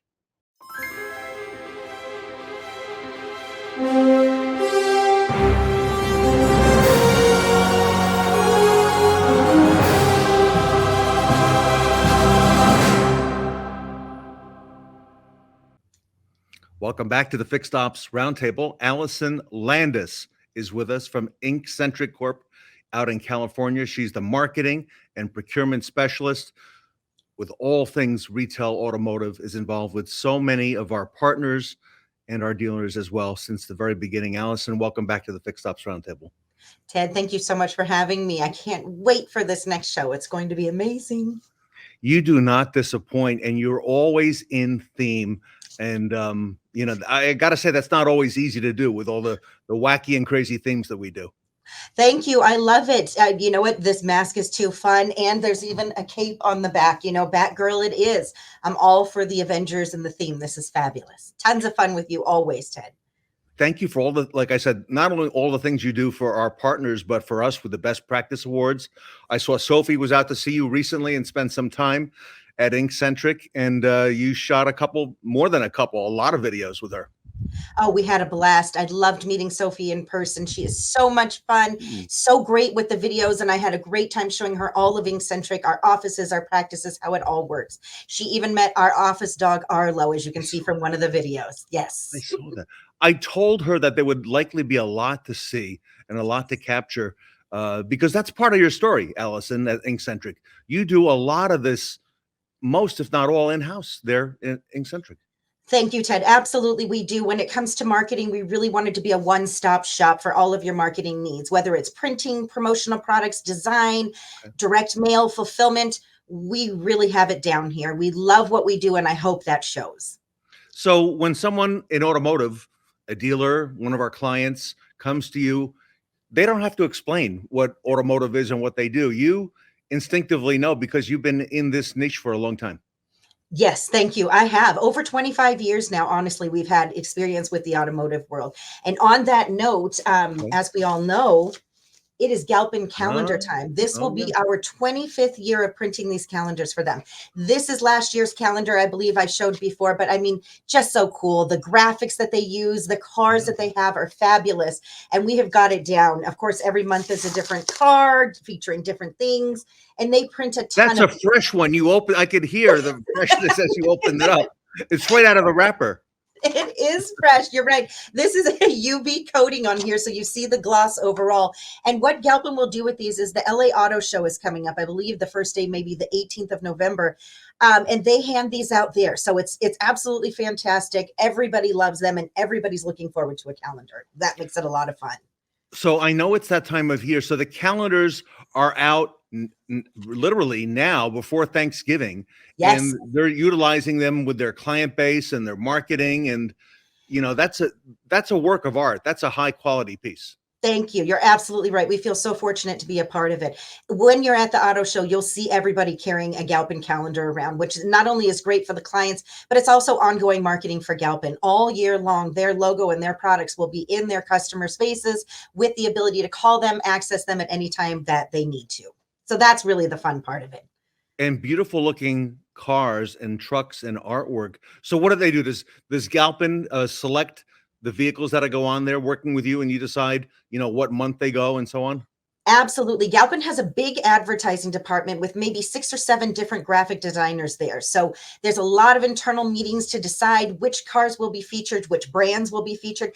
As you know, Galpin has over 13 brands under their belt. So, I mean, they've got quite a bit to choose from.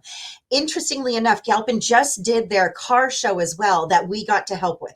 So they opened their entire dealership up, all of the showrooms as well, and get thousands and thousands of people that come. Awesome for the community, and wanted to show you a few pieces we did as well. This is just a fun trucker hat, and this is the artwork that they created for the car show. We did 2 versions, so here is the other one. And then they came to us and said, hey, listen, we need some wristbands. And so we jumped on that as well. This is an everybody attendance wristband. So this is made out of Tyvek, super easy, cooks in the back. And then to get fancier, for Aston Martin, we upgrade and do these fabric bands. So everybody that was a VIP in the Aston Martin party had one of these as well. So signage, apparel, everything we were able to handle for them. They pulled it off. It was fantastic, and everybody was pleased. So even if a dealership or dealership group like Galpin has their own marketing department, you still work with them. They still have you do these high quality pieces throughout the year. Thank you. You're absolutely right, Ted. They do. They trust us to get it done. Whether you have an in-house department or not, we can act as that in-house department. We have graphic designers here if need be. With Galpin's situation, they have amazing graphic designers on staff there. So we're able to take the files and move from there. When it comes to the calendar as well, what we will do is what's called a press check. So we will have all of Galpin's team over as the actual presses are running. Very, very loud, but a lot of fun. And what we will do is pull a sheet off as it's printing to make sure that the colors are exactly what Galpin is looking for. We can make adjustments as we're on press. So it's a stressful time, but it's awesome. And it's great to be there one-on-one with the ink on the paper to make sure they're getting exactly what they need. I could see that coming up as a video on social media sometime. Yes, great idea. You're right. Absolutely. And those presses run 24/7. So those videos might be taken at 2 a.m. It really just depends on how long the run is, how smoothly it goes, and how quickly we can get the next run on. So even though most dealers and many dealers have gone to digital forms of marketing, there are still high quality forms that are in print. I'm getting them very often, especially now this time of year as we come into the holidays. The calendars are one great example, but there's so much more. I saw recently at the last Fixed Ops Roundtable, you had the gas card, okay, that was presented to customers at that same dealer group. And you do a lot on fixed operations. You do mailers, pieces, follow-ups. Alyson, you really know that retail automotive space. Thank you so much, Ted. I appreciate all your support. Yes, print is definitely not dead. Digital exists, but I really feel it's a good combination of the both of them. A lot of people like to have a tangible product in their hand that they're looking at, whether it's a brochure, a catalog. On that note, something fun that Galpin uses, which I'll show you as well, are recruitment cards. So these they use in their service department, and it basically says, hey, listen, I witnessed you do something really cool and special today. Would you be interested in joining our team? So all the information is on the front and the back of these cards, making it easy for people to come and join Galpin's team. It's just a kind of nice, quiet way to say, hey, I appreciate you.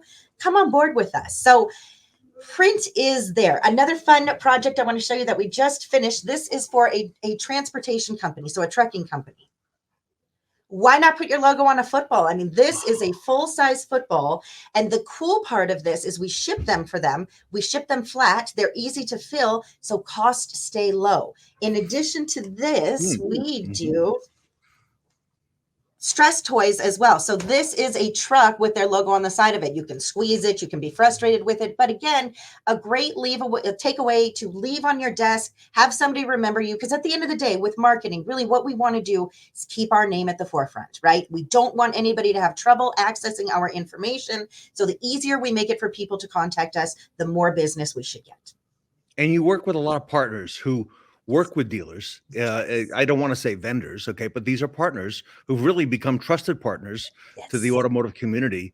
And a lot of them here at the Fixed Ops Roundtable, I'm always, pleasantly surprised when I hear that you're working with this one or that one, or, I know Parts Edge, Update Promise. Kaylee just had her baby. Congratulations. Yes, congratulations to Kaylee. Yes, well, you're absolutely right. Thank you, Ted. And a lot of those come from you. So I appreciate all of your support. We did just print custom notepads for Parts Edge, and she was able to customize the first 4 pages in them. And we got them done within a week's time, which was great. Update Promise has been fabulous. And of course, Mr. Sticks, right? Earl is the best. We just completed a backdrop for Radiant Ride as well. So very, very happy about that. Can't wait to see that in action. Radiant Ride was the talk of a recent show because conferences are back now in person. You've done some stuff for us. I'm going to show that in a moment. But some of the stuff you've done for Sticks has really stood out because other folks have said to me, I saw what Sticks had at that recent conference, and that was unbelievable. So you're involved with that too. Yes. Thank you so much. Stix's energy alone was just fantastic. We really gelled together. Cannot wait to continue working with him. Great guy. Yep. Sticks is amazing. And he's got those drumsticks he sends out as part of his message with the marketing. Fabulous marketing tool. Again, everybody keeps their sticks from Sticks. I mean, you will always know how to get a hold of him. No question. So as we're doing these pop-up events around the country, typically they're in dealerships and we have a backdrop with cars behind them. We don't always get the backdrop. Sometimes we go to locations that don't have the ability to have cars behind them. And you've put together for us a beautiful banner at a pop-up that we did just a few months ago.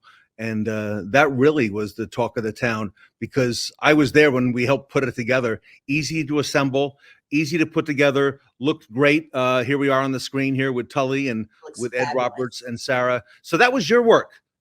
Yes, thank you. And just like you just mentioned, Ted, we have tons of different sizes, shapes, really great versatile pieces. So depending on what your space availability is, we can really tailor the signage to it. And like you can see with this photo right here, no question who you are, where you're from, that BG is the sponsor. This answers everybody's questions. So then they can focus on everything that you're talking about even more. And it's in all the pictures, and it's in all the videos. And we were concerned that we were in a tight space on a stage and wouldn't be able to get physical cars behind us, but you figured it out, Alyson. We've got it done. Well, and as you have that picture up as well, we see the Tully buttons on there. Those will forever be the most fun fixed ops project that we have worked on to this date. So you know what? I mean, I know it's a small thing, but if you noticed, everybody wore a Tully button. Everybody. All the speakers had a Tully button on. The photographer made sure that in all the pictures, everybody is wearing a Tully button, regardless of what we were talking about. And we've done that throughout the pop-ups and made it a fun part of what we do. I love it and feel so privileged that we are the ones to print the Tully buttons. It's our infamous product out there. Love it. It's another signature. So, all right. So we're coming into holidays now. A lot of companies are putting their marketing budgets together, not just dealers, but partners here at the Fixed Ops Roundtable. I know you advise a lot of the partners here. You're easy to reach. You're on LinkedIn. You're on Facebook, I've noticed as well. Yes. Mike, your husband, is on there. What's the best way for people to reach out to you, Alyson, at Inkcentric? You know, email is always great, which you can read at the bottom, which is Alyson@inkcentric.com. And really any of the social medias, we will answer within, 12 hours really is our turnaround time, if not much sooner than that. And we'd love to help anybody with any project. Holiday gifts are coming right now. We've got the start of the year, as you mentioned. We can get marketing plans together. Let's make 2025 a fabulous year for everybody. And well, 2024 first. 2024, you're right. But I know how you think. You're already that far in advance. You're working on stuff for the following year. I know that. So. Yes. You're correct. I jumped a year ahead. You're right. That's okay. I'm thinking the same way. So Alyson Landis, everybody, she's the marketing and procurement specialist behind all things automotive. You want to reach out to her. Her company's called Inkcentric Corp. They're in California, in Los Angeles. Don't let that fool you. She works all over the country, all over the continent, all over the world. Her email is scrolling at the bottom of the screen. I suggest you reach out to her. She's very busy, but she will give you a lot of her time. Alyson at Inkcentric.com, a great friend of the Roundtable. Tell her that we sent you. And Alyson, I want to wish you, I think next week we got Thanksgiving come up, you and your family a very happy holiday. Thank you, Ted. Happy Thanksgiving to you and your family as well. And happy Thanksgiving to everybody watching. Thanks so much for having me. Thanks for being a big part of what we do, Alyson. Everybody, Alyson Landis from Inkcentric here with us today at the Fixed Ops Roundtable. Thank you, Ted Ings, and welcome everyone to War Cloud Jeopardy, where the objective is, as always, is to optimize your profit. Please welcome Corey Roberts and Scott Bertelman. Our board today, Category 1, Mission Impossible, Numbers Don't Lie, Man versus Machine, and With 'em. What's in it for me? Let's go to the board. Corey. Jim, I'll take Mission Impossible for 100. Mission Impossible for 100, previously thought impossible. It is the only company that processes warranty claims in mere seconds. Jim, who is War Cloud? That's correct. Scott. Jim, I'll take Numbers Don't Lie for 200. Dealerships use this solution to reduce warranty expenses by over 50% while simultaneously growing revenue 12.4%. Who is War Cloud? Exactly. I'll take Man versus Machine for 300. The only company that provides a solution using automated machine learning, not humans, to capture allowances, fees, additional tenths of labor, and automatically submit for payments within 24 hours. Who is War Cloud? Exactly right. And finally, With 'em for 400, Jim. The only automated warranty solution that doesn't get sick, take vacations, or quit. Who is War Cloud? Exactly right again. The answer every time is War Cloud. And for those of you watching, if you'd like to explore ways to improve your profitability by automating your warranty claims processing, scan the code on your screen or visit us at warcloud.com for a free warranty analysis today. Thank you.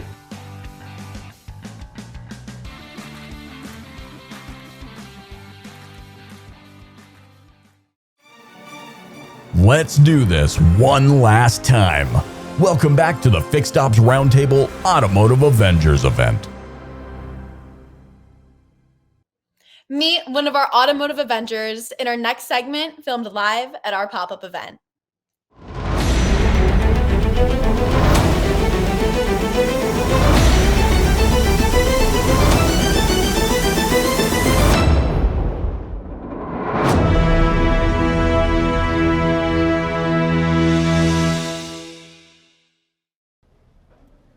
Welcome back to the Fixed Ops Roundtable. I'm Sophie Jordan-Collins, along with Ted Ings. And here we are at Northwood University on our Business Development Center panel. You know, Sophie, we've got two resident experts here in the industry.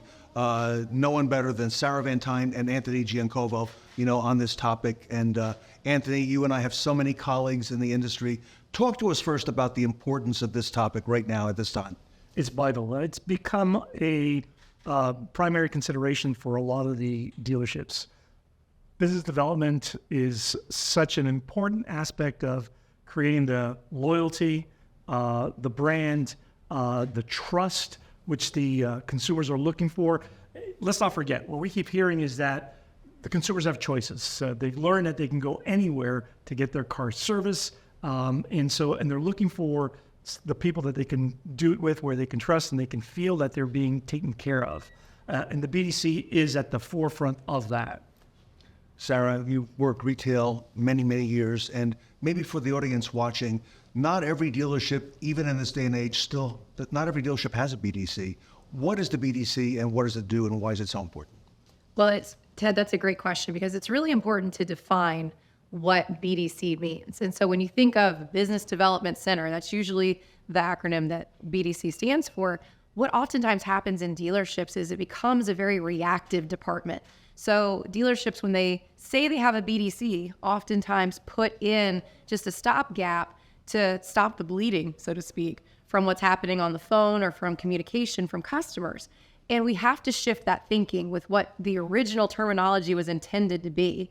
We have to use our BDC teams to really develop business. And when we think about the business strategies, we have to think about what our customer is experiencing when they communicate with us and how we can be more involved as an organization and a dealer to meet the customer where they are and be relevant to the communication that they want to receive on selling or servicing their vehicle.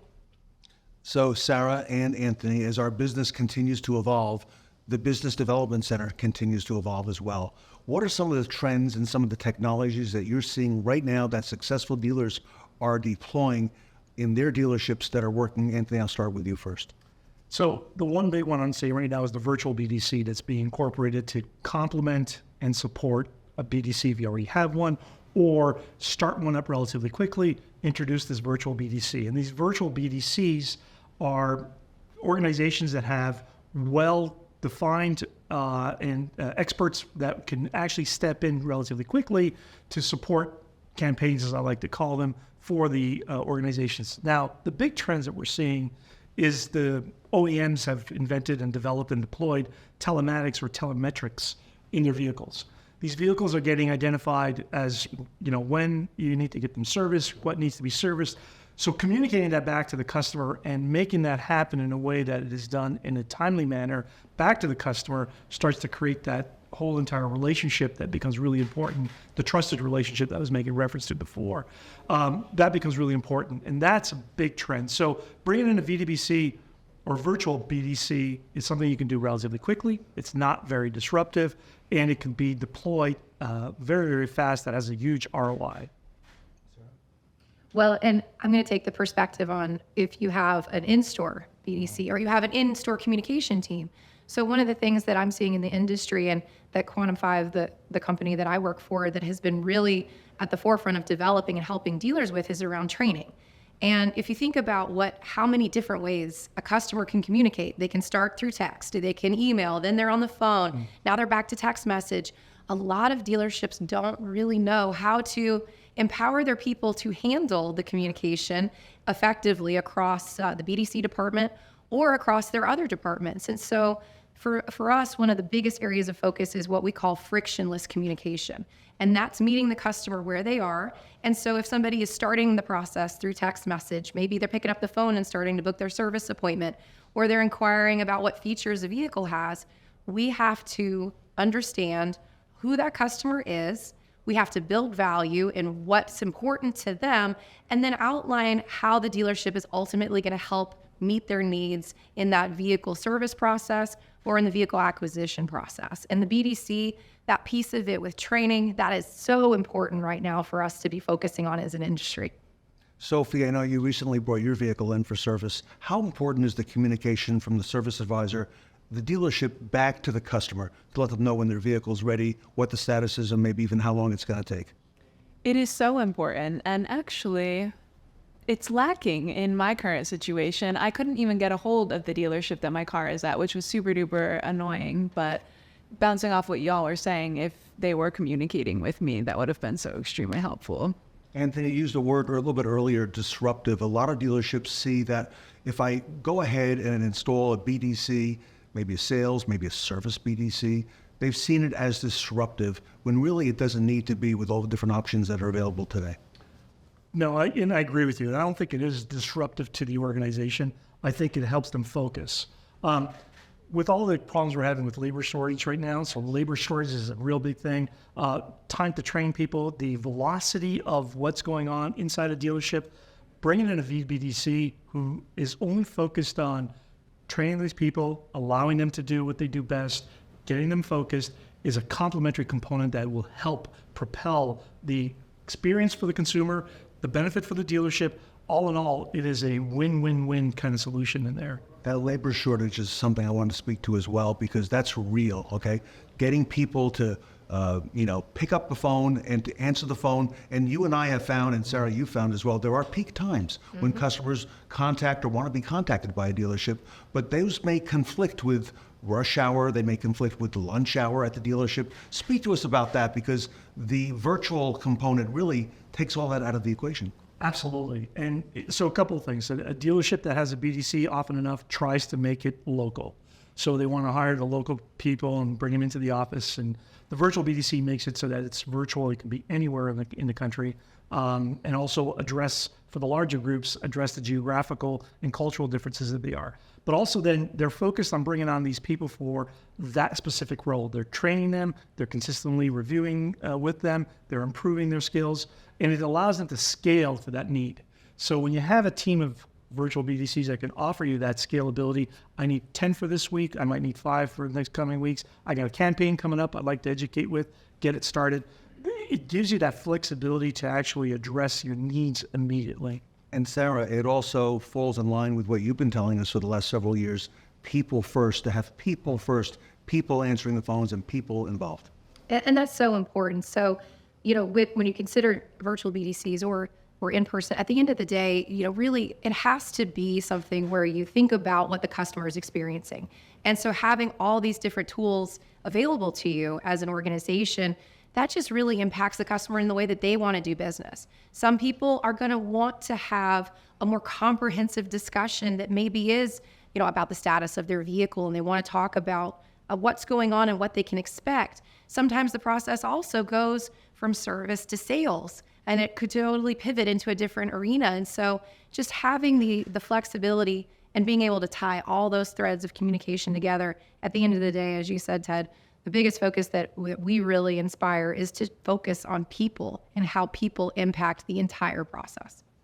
We're here today with two of the experts in business development centers, Sarah Vantine and Anthony Giagnacovo, both well-known names in our industry. Last question for today, Sarah. In fact, I'll start first with you, Anthony. What are you seeing that dealers can deploy now in terms of technology? You've mentioned the virtual BDC component, but what do you think they need to be focusing on now the next couple months as we go into the new year? Absolutely need to focus on addressing the customer's needs. And it has to start with answering those phones. I can't say that enough. You mentioned Tom Dole and from Subaru who always said answer the phones. We saw a statistic that blew my mind with a dealership recently. Prior to bringing in a BDC or a virtual BDC, they were addressing about 80% of the calls. They are now up to 95% of the calls. And if you can address the connected calls, you will increase your retention, you will increase your loyalty, and you will increase your revenue. Well, and I'll say that the biggest area of focus that we see is really at Quantum 5, the ability for a dealer to have a sustainable learning environment. And how I describe that to people is, training and supporting your people cannot be a one-time event. So we have to think about what we're deploying and being adaptable to the customer experience. And so being able to give people learning where they can pop in for 2-3 minutes and they get some knowledge on how to help that customer through a status update, or how they can help the customer with questions about an MPI.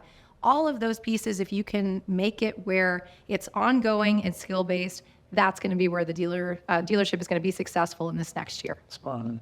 Yeah. Very well said. Sarah and Anthony, thank you so much. Thank you. Thank you so much for both of you and what you do for the industry and how you've elevated that customer experience and the awareness on the importance of having this business development centers. Everybody, I'm Ted Ings with Sophie Jordan-Collins, Sarah Vantine, Anthony Giagnacovo. We're at the Fixed Ops Roundtable. We will be right back. The Fixed Ops Roundtable is excited to announce the launch of our new certified program. It is designed to recognize dealerships and partners that demonstrate exceptional performance.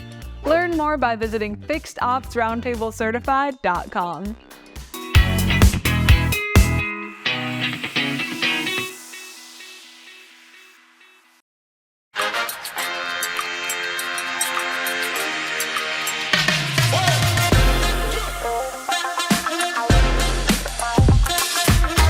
So being a legacy automotive retailer, we've used a number of different companies over the years to help us train our people and educate our people on everything from sales process to customer service to you name it, anything relating to retail automotive. But in today's world, particularly since COVID, we really set out to try to find a partner that had a much more progressive, contemporary approach to automotive sales, automotive service, customer relations in general. And when we did that, our research led us to the folks at Quantum 5.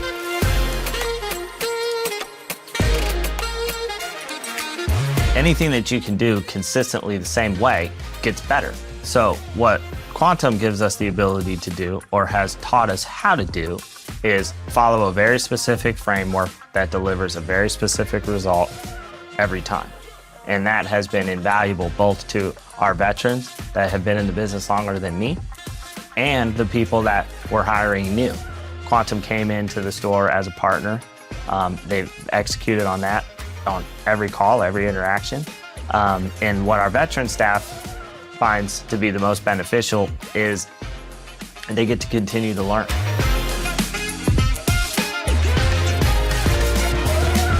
We know that Quantum is more than a vendor, they're a partner. They're actually a part of our business, a core part of our business and our daily processes. When I got into the car business many, many years ago, it was about control this, control the customer, control this. Well, now customers have as much information as dealers, so now it's more about controlling the process, understanding the customer. And that's what Quantum brings to the table. It allows you to have control of a process, understand your customer and your customer's needs, and deliver the relevant information that they need to make that informed decision, ultimately in purchasing a car, but starting with gaining that critical appointment. Quantum puts our client advisors on a pathway to prosperity. Our newer advisors see our seasoned advisors and the success they're having, and the fact that they're bought into the system and they've been on this system for years shows the new client advisors that if you buy in similarly, you're going to yield the same results, if not better. I can't speak enough to what Quantum has meant to our business and to the growth and development of our client advisors.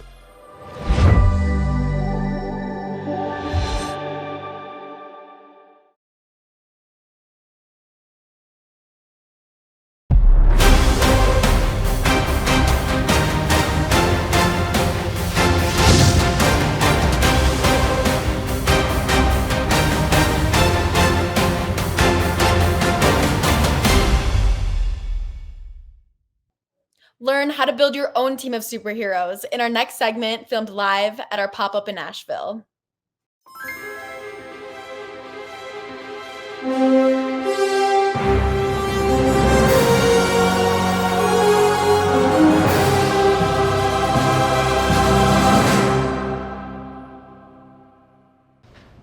Welcome back to the Fixed Ops Roundtable. I'm Sarah Vantine here at Apple Tree Honda and Acura. I've got Rich Lupo here with this incredible service team. Today we're going to be talking a little bit more about mentoring technicians and the technician pathways in automotive. Richard, first I'd love to ask you this question. So you've been with the Apple Tree organization for 49 years? Well, I haven't been with Apple Tree. I've been with Apple Tree for 17 years. 17 years. Okay, in total, my tenure with Honda is 49 years. Wow, so you've been with Honda for 49 years. Yes. I'm sure you've seen a lot of changes over the course of that time. So how is it different from when you first got started in the industry compared to what your technicians are learning today? Oh, nowhere to start. I mean, the technology has changed immensely.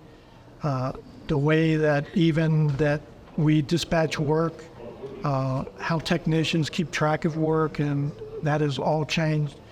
When I started, basically everything was paper.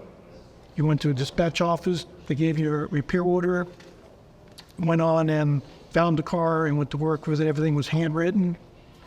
So that has changed now. We're going with computer. So eliminate a lot of paper, a lot of that. So. Well, Rich, and you've got an incredible team assembled here. So, gentlemen, I'd love for you to introduce yourselves to our Fixed Ops community. Michael, I'll start with you. Could you share a little bit about who you are and what you do with Apple Tree? My name is Michael Kimsey. I'm a master tech.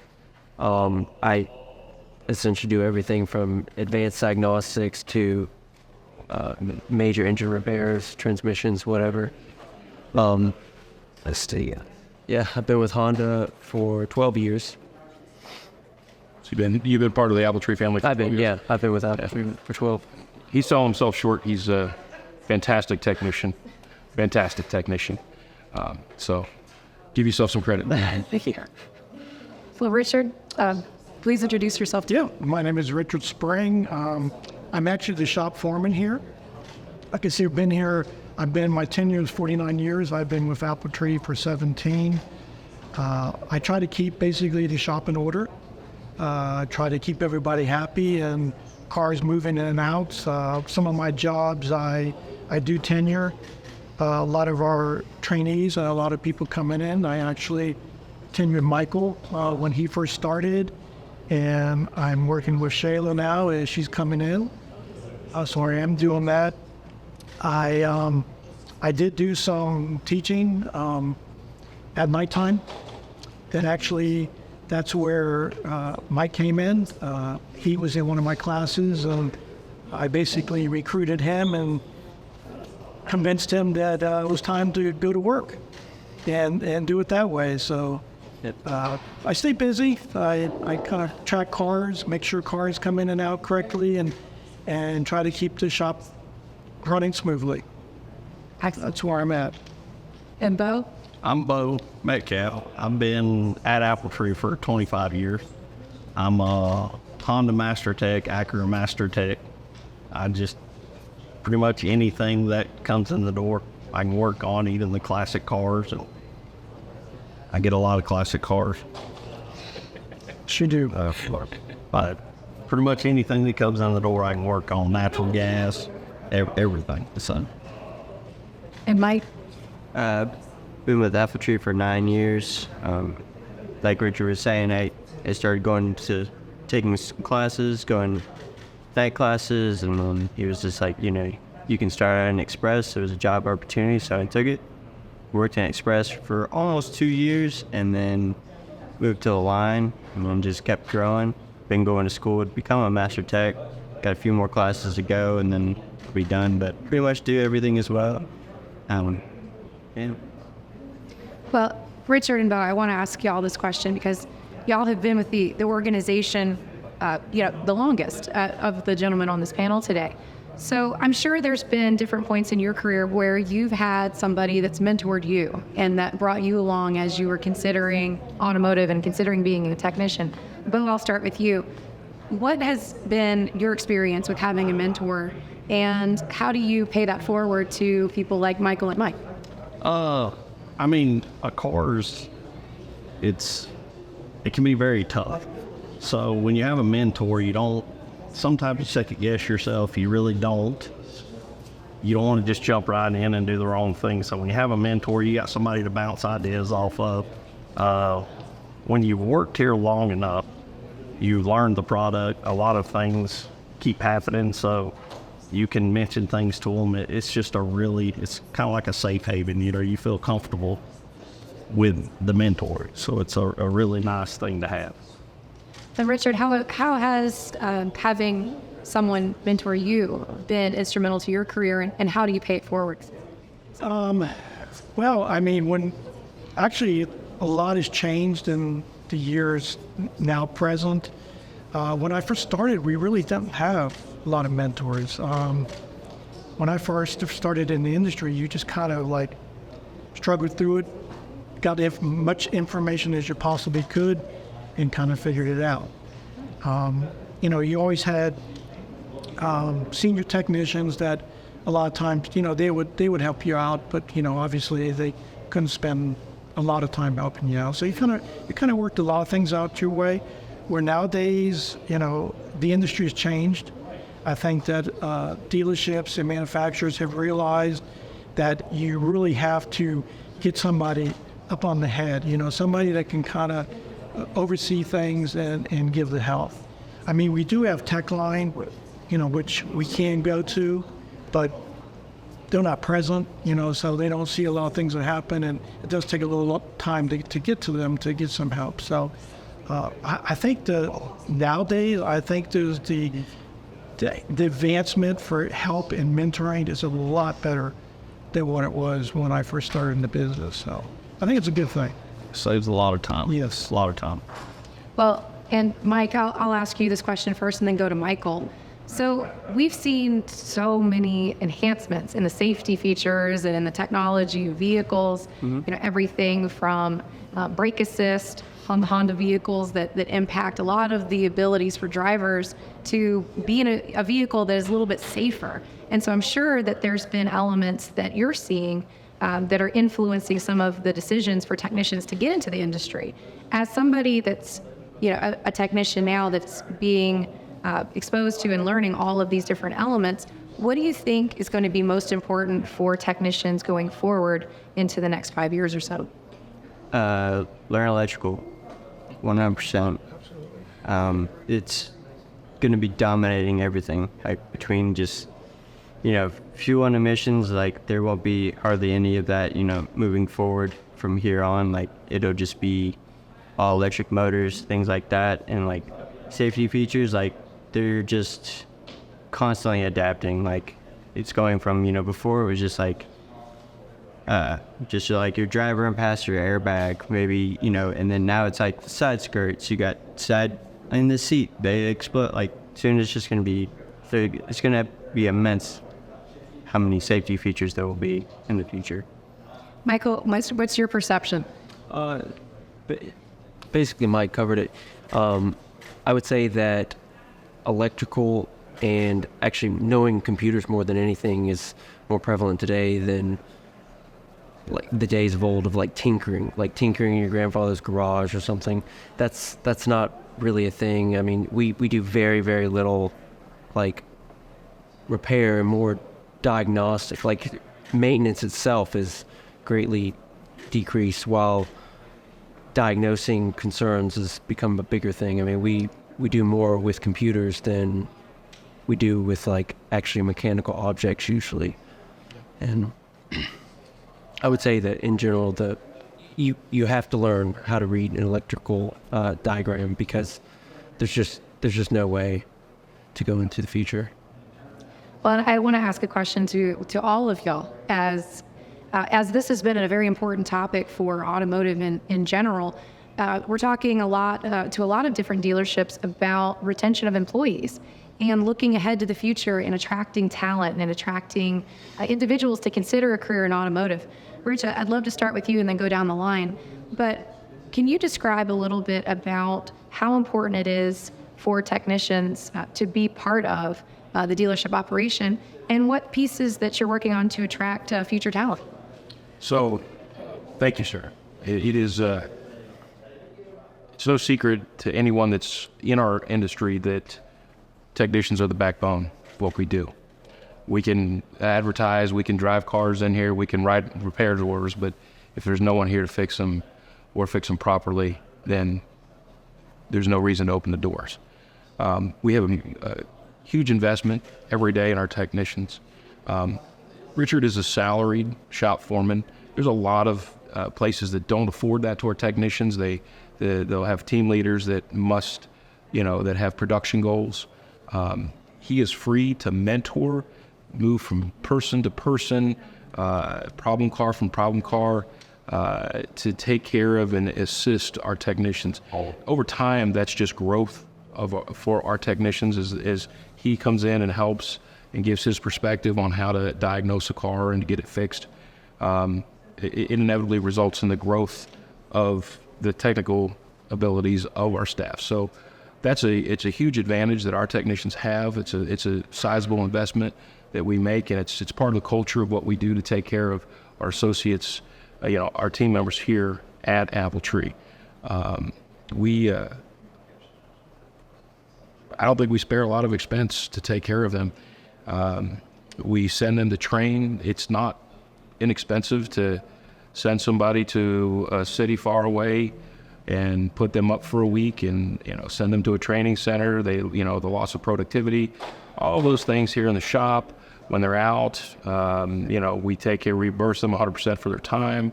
The training costs, it's rather expensive to mentor and bring somebody up from somebody who was taking classes at Blue Ridge Community College here locally and bring them to master technician level. But when you invest in your people, right now, we have, I don't want to thank you guys, it's a very busy place. And these guys have taken a few minutes out of their busy day to come up here and speak with us. But we have a whole army of technicians back there that are fixing cars, And our average tenure is over 15 years for our technicians.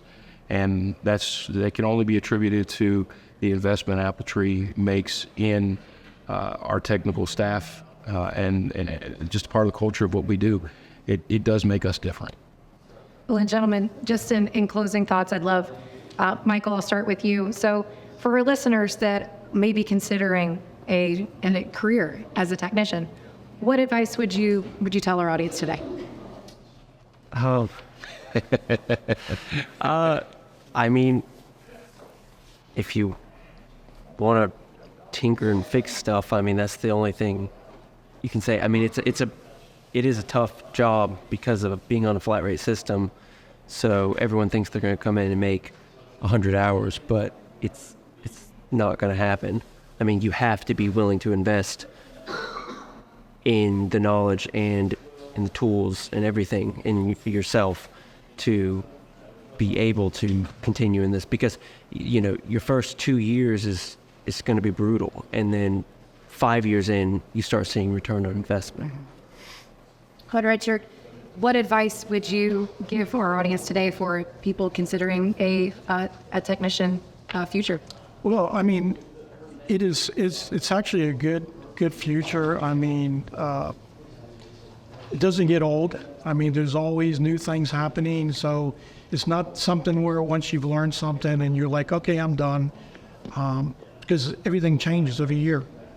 So, you have the opportunity to really advance yourself, continue to study and grow into the system. And for somebody that just wants that drive to learn new things constantly and to advance in technology, I mean, it's there, the opportunity's there.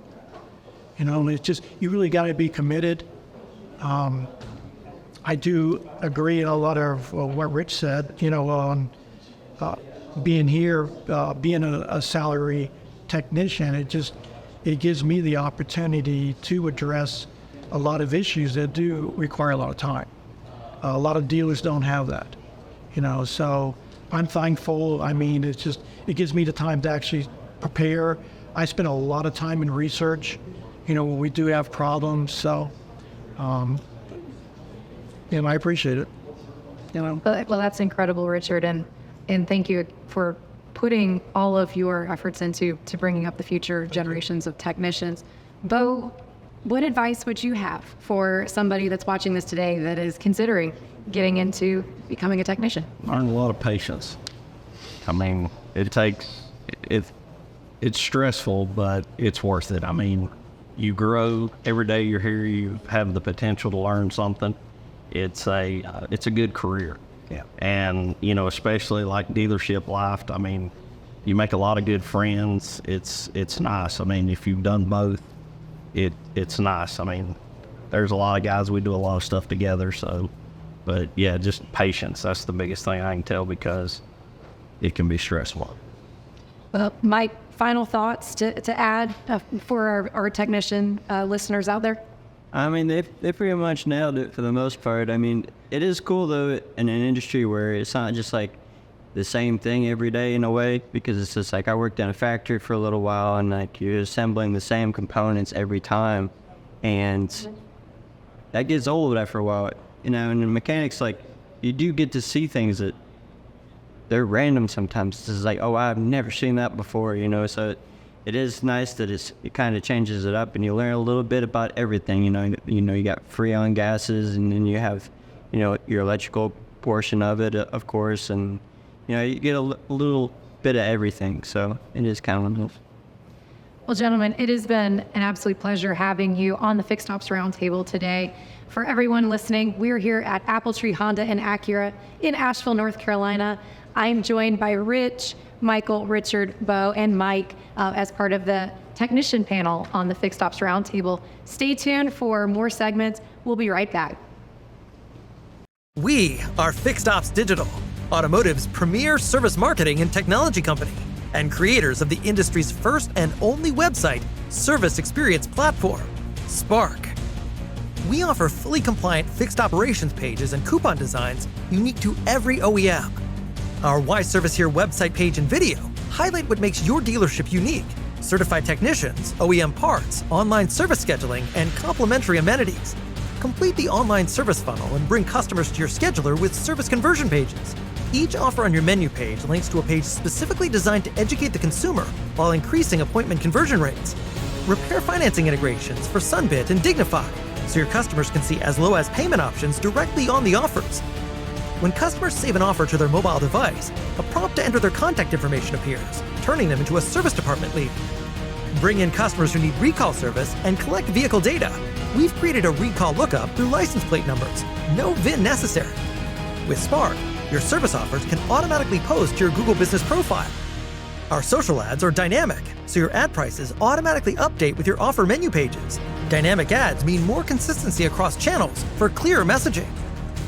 Just press play. Introducing interactive video by Fixed Ops Digital. Take your service website visitors on a journey to learn more about your core offerings, recommended maintenance intervals, the importance of certified service centers, and why your dealership is the right choice. Spark has over a year's worth of industry-leading GA4 data. Fixed Ops Digital is a founding member of the Automotive Standards Council for GA4 events, and we're dedicated to helping give dealerships a deeper understanding of their website's customer engagement. Data-driven offers management means more service conversions, the lifeblood of what we do. Ready to increase your dealership's service conversions?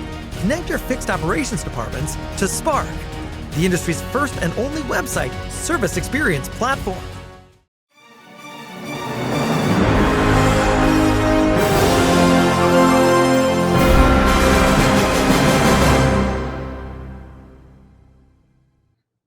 With great power comes great responsibility.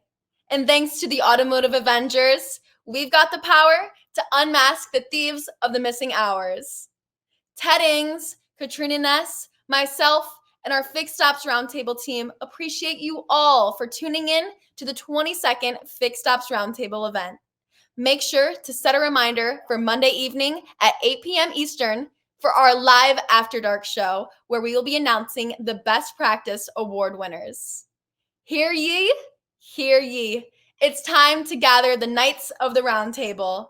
Join us in the throne room from January 29th to February 1st for the Fixed Ops Roundtable's 23rd event. We will see you, lords and ladies, there. Huzzah!